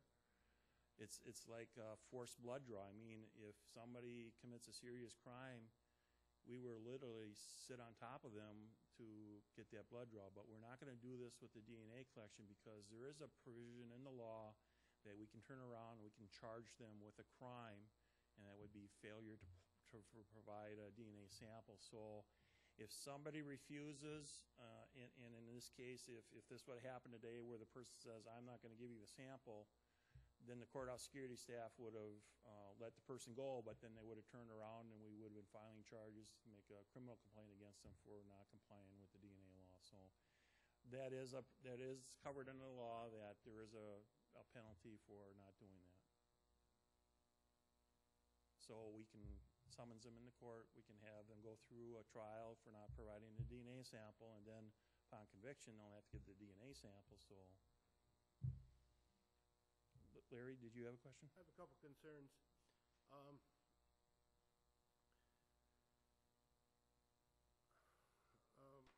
One is, it appears that you've already implemented the program with at least a couple cases, and yet the county board hasn't approved it. I wonder how that's possible. We were doing a temporary fix until we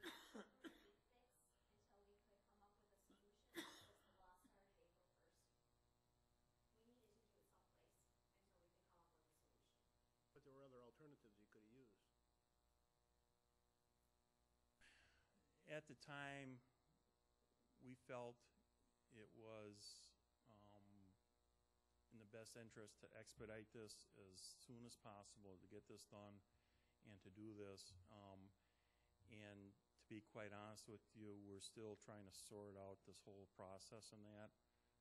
We've done it, but we're looking to make sure we do everything right as far as our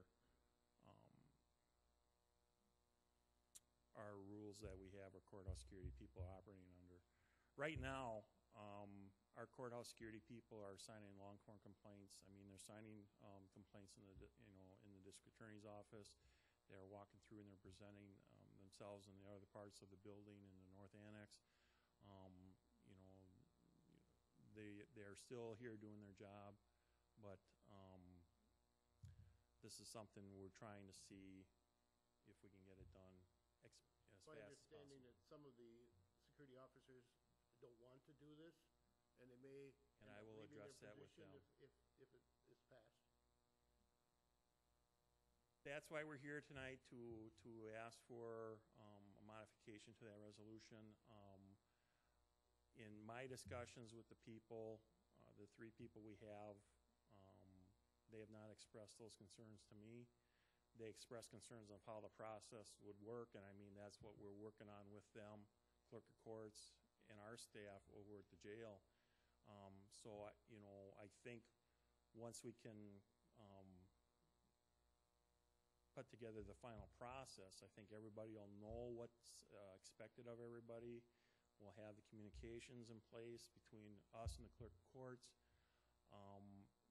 I have 53 full-time people and 3 part-time people that work under me. If any of them do not like the job they're doing, I can't do anything about that. And the job is what they are required to do. But that's not what they were hired to do in the first place. I understand that, and we're trying to comply with the law. Absent of revamping the whole process, it's probably going to take a lot more time and effort to bring somebody over from the sheriff's office to collect the sample. And the detectives and the administrative staff are busy enough the way they are, and I believe that the courthouse security people can do this when they get some experience behind them. It shouldn't take but a few minutes. Originally when we proposed the courthouse security people, I think the big concern, and I think a lot of the issues that county board had, our office had, and people in courthouse had concerns about would be, we would be using these people to do transports, running around the state picking up prisoners from other jails or the state prisons, bringing them back to court. We would be using them out on the road if we had a bad accident or we were short of staff. We would put them in the car and put them out on the road. That has not happened. That is not what we have these people for. The people are assigned to the courthouse, to this building. Their job is here. We believe this DNA collection is part of being in the courthouse, but it's not getting away from our original stance of using them outside of this building. We have an agreement with the union, and we're defining the duties that they have. The road staff stays out on the road. The road staff is the one doing the transports, going to the crashes and doing those things. These three people are staying in this building, and if one of them would call in sick or something like that, we're not bringing somebody in off the road to work the courthouse security. It's either going to be picked up by administrative staff or one of the other part-timers coming in. But those duties, and that's the segregation of duties that I'm sticking to, and I'm trying to make sure it doesn't occur. I just need to disclose one thing before you vote. The union has reached out to us and did tell us that if we start changing their job structure, that they will ask to negotiate those changes. So I'm just as full disclosure, I want you to know that. I understand Guy's point. Guy will tell you that at one time he kept one eye, and Jeff will attest to this, that he keep one eye on the door and one eye on his desk. Jeff, I can tell, is very concerned about courthouse security, because if you remember about 2-3 months ago, we had quite a situation, and Jeff's people, I felt, were right on top of it to help and everything like that. So I think the last thing Jeff wants to do is leave the courthouse security with nothing and have them. I guess my feeling is that they should give it a try. If it doesn't work, we got to come back to the table, and then they got to do something else. I guess that's where I stand with this. Let's try it and see what happens. And if it doesn't work, try it for 3 months or 2 months or whatever. And if it ends up being 45 minutes again, Jeff, where Guy is sitting in there or Ruth is sitting there or whoever, something's going to have to be changed. But as you say, Ruth said there was a lot of glitches today and stuff like that she was told. Are we going to have those glitches every day? Probably not. And like you say, maybe it'll get faster and it'll be okay. I understand what you're saying about the union, Deb, that there'll be negotiations there, but you're good at handling that. So, I guess that's where I feel. We can't afford to go hire somebody to have them be here to take care of that. Yeah. They're going to want extra pay? Huh? You don't think they're going to want extra pay? I don't think they'll want enough extra pay that you could afford to hire anybody. I think what you got to look at too, what have we gone through the last few months? What have we approved for improving security?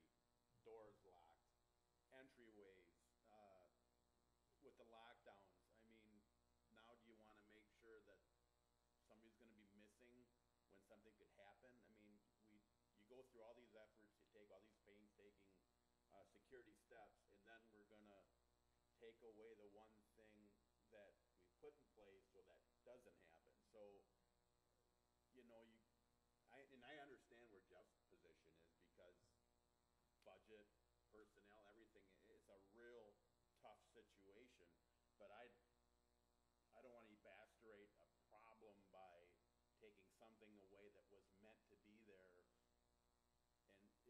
45 minutes, all it takes is one incident, one mistake, and then it don't matter 2, 3 months. You aren't gonna get an argument out of me.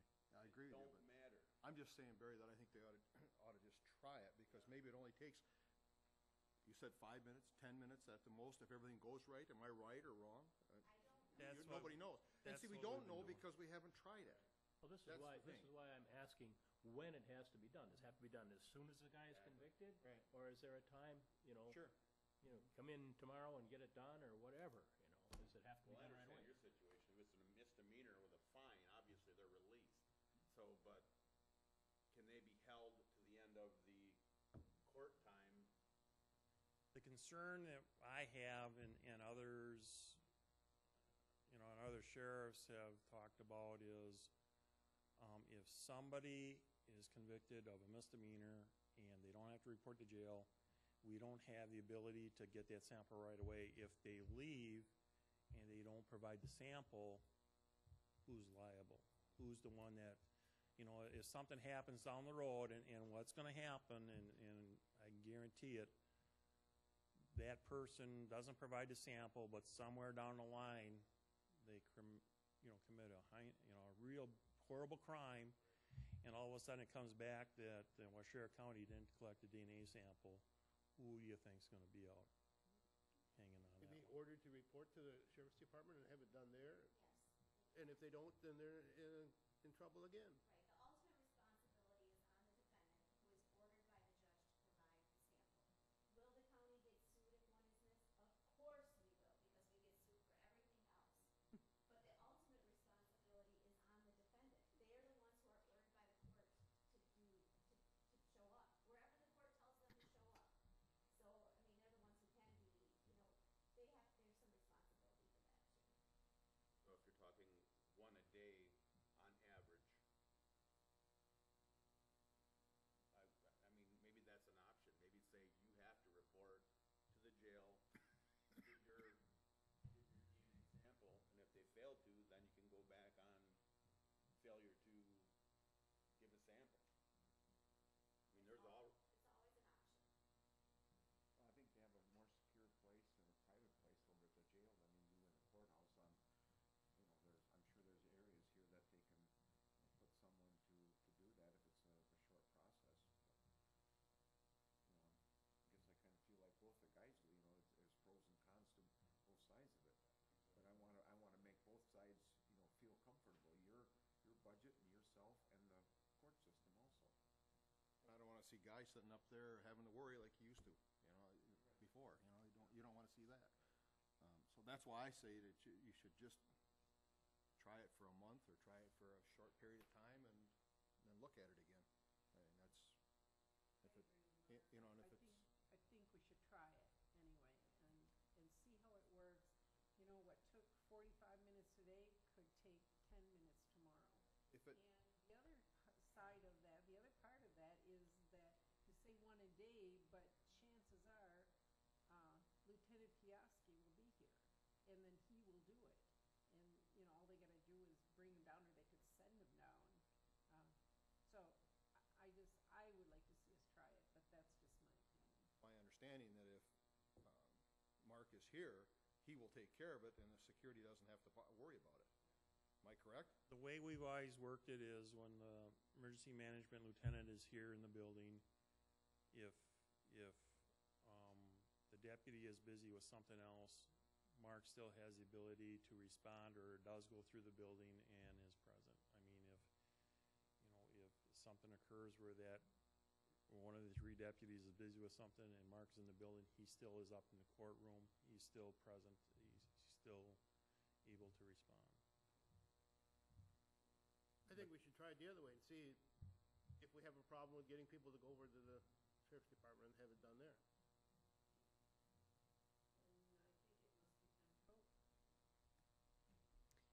We have a motion and a second to approve it that we have before us right now. Right, we have a motion and a second to approve. All in favor? Opposed? No? Yeah, is it Tim and Master Cole only? Okay. Thank you. Next, we have resolution number 2204, his coverage. Motion to approve. Motion by Weddy, Second. second by Heisey. Are there any questions or comments concerning this? Dawn's here tonight, so she can answer your questions. Come on up. You're probably sick of sitting there. I am sick Yeah, of sitting all here. right. Sorry, my leg's going crazy. I was asked to do a little comparison shopping, so I did that, and I did print that out for you guys. Thank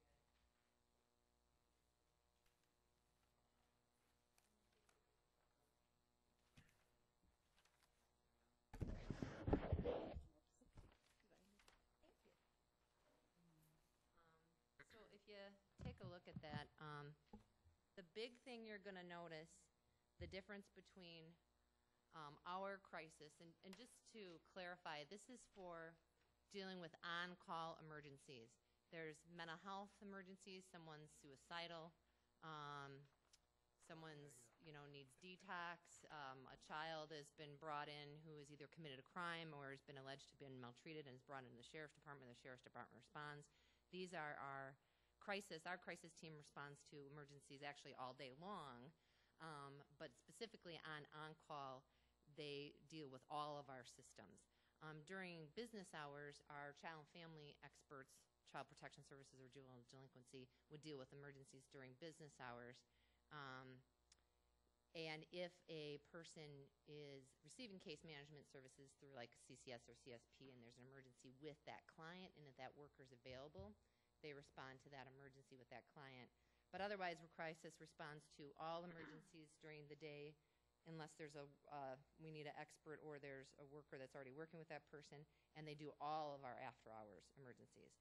So when you go through this, you're going to see the big difference between us and every other county I talked to.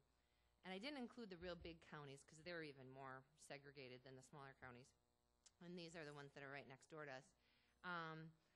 But you're going to notice that they have two different systems of on-call. So they have one group of people that do mental health and behavioral health emergencies and one group of people who do your child and family related emergencies. Whereas I think it's a benefit in Waushara County, we don't have that. We have one system. So they learn to be experts in everything.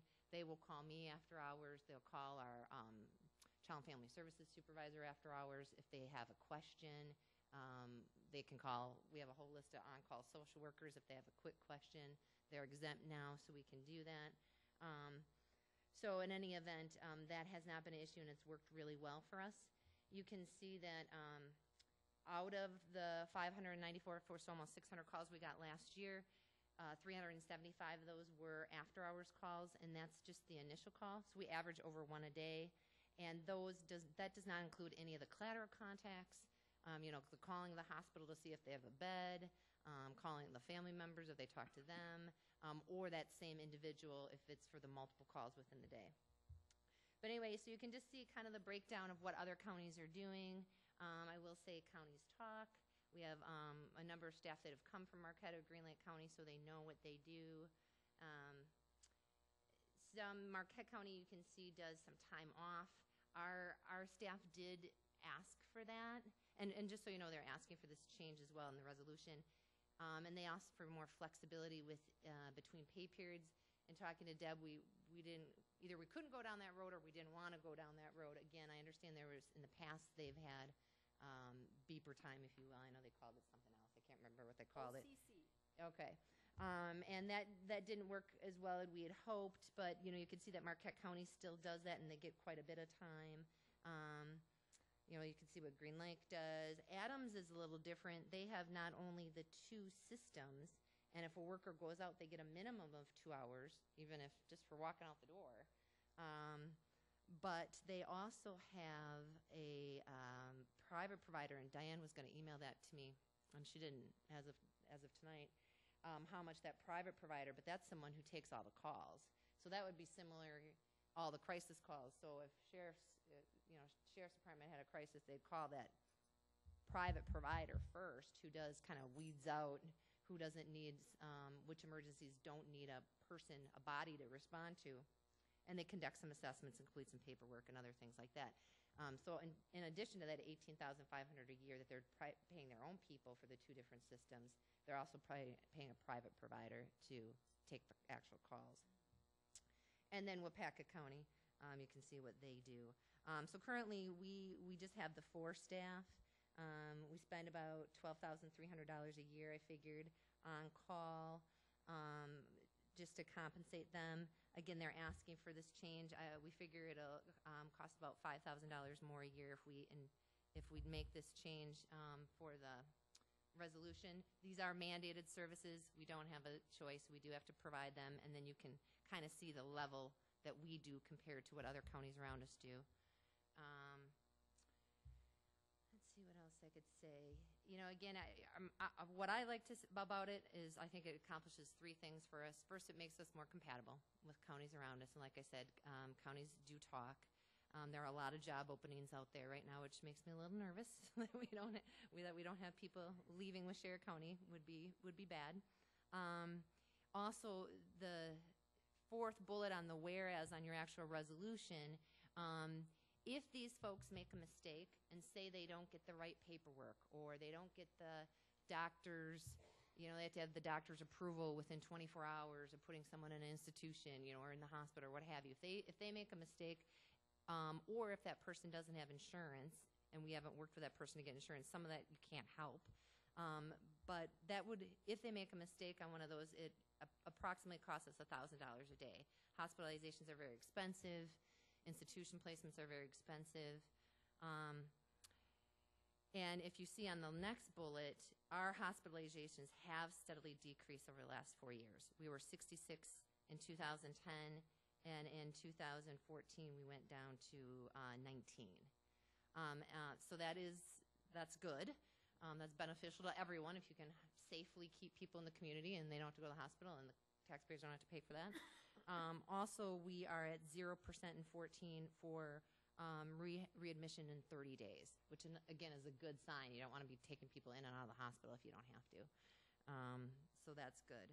And then also somebody had asked me, how we're going to pay for this.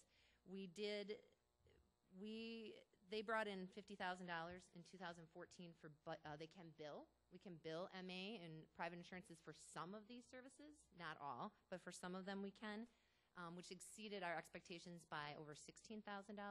So we do have the ability in our budget to make up for this $5,000 difference.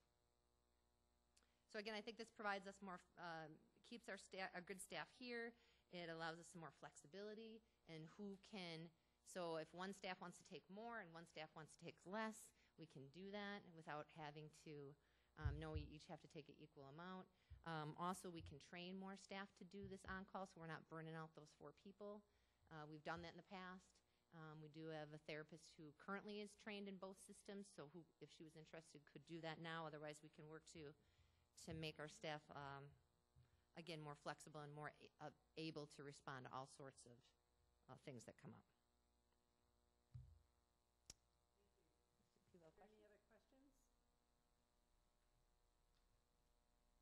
All right, this requires a roll call vote. Starting with Mr. King, Yes. Mr. Wada, Yes. Mr. Rothermel, Yes. Mr. Kirschner, Yes. Mrs. Prince, Yes. Mr. Heisey, Yes. Mr. Tim, Yes. Mr. Mastrocola, Yes. Mr. Eckstein, Mr. Weddy, Yes. Mrs. Platta, Yes. 11 ayes.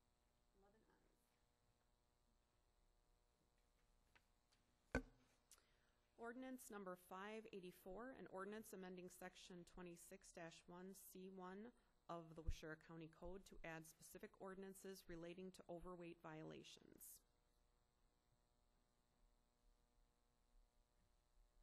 Does this have anything to do with implements of husbandry? No, it doesn't. I mean, I suppose technically it could. What it is that we have 26-1 is all the different state ordinances, the state laws that we specifically have adopted as county ordinances. It gives flexibility to the sheriff's department as well as the DA to write a ticket under the state law or under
Coloma, and Angie Metzger of Granite, and those terms are through December of 2017.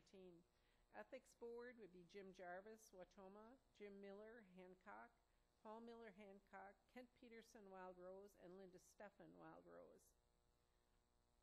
Next is the Local Emergency Planning Committee, and most of these are because of the position. Dawn Buckles, Human Services, Brian Donaldson, EMS, Brian Freimark, Highway, Dick Colada, Citizen Member, Sean Kelly, GIS, Alan Lucchini, Fire Chief, Barry Mastercola, County Board, Deb Pavola, Department of Aging, Mark Piaski, Emergency Management, and Katie Schaefer from Lashare Argus. Then we have the Library Services Board, and that would be Jeff Kajabuski, Watoma. The Library Services Board is required to have an educator on the board, and I'm trying to think of his name. The gentleman from Wild Rose, Claude Olson, is retiring, and so Jeff Kajabuski, from the superintendent from Watoma, said he would take his place. So we need, yeah, that's all we have. Motion, Madam Chair, to approve all appointments. Okay, we have a motion by Mastercola, second by Eckstein. Any questions concerning any of those people? All in favor? Aye. Opposed, same sign. Proclamations. Recognizing May 10th through the 16th of 2015 as National Police Week, and recognizing May 17th through the 23rd, 2015 as EMS Week.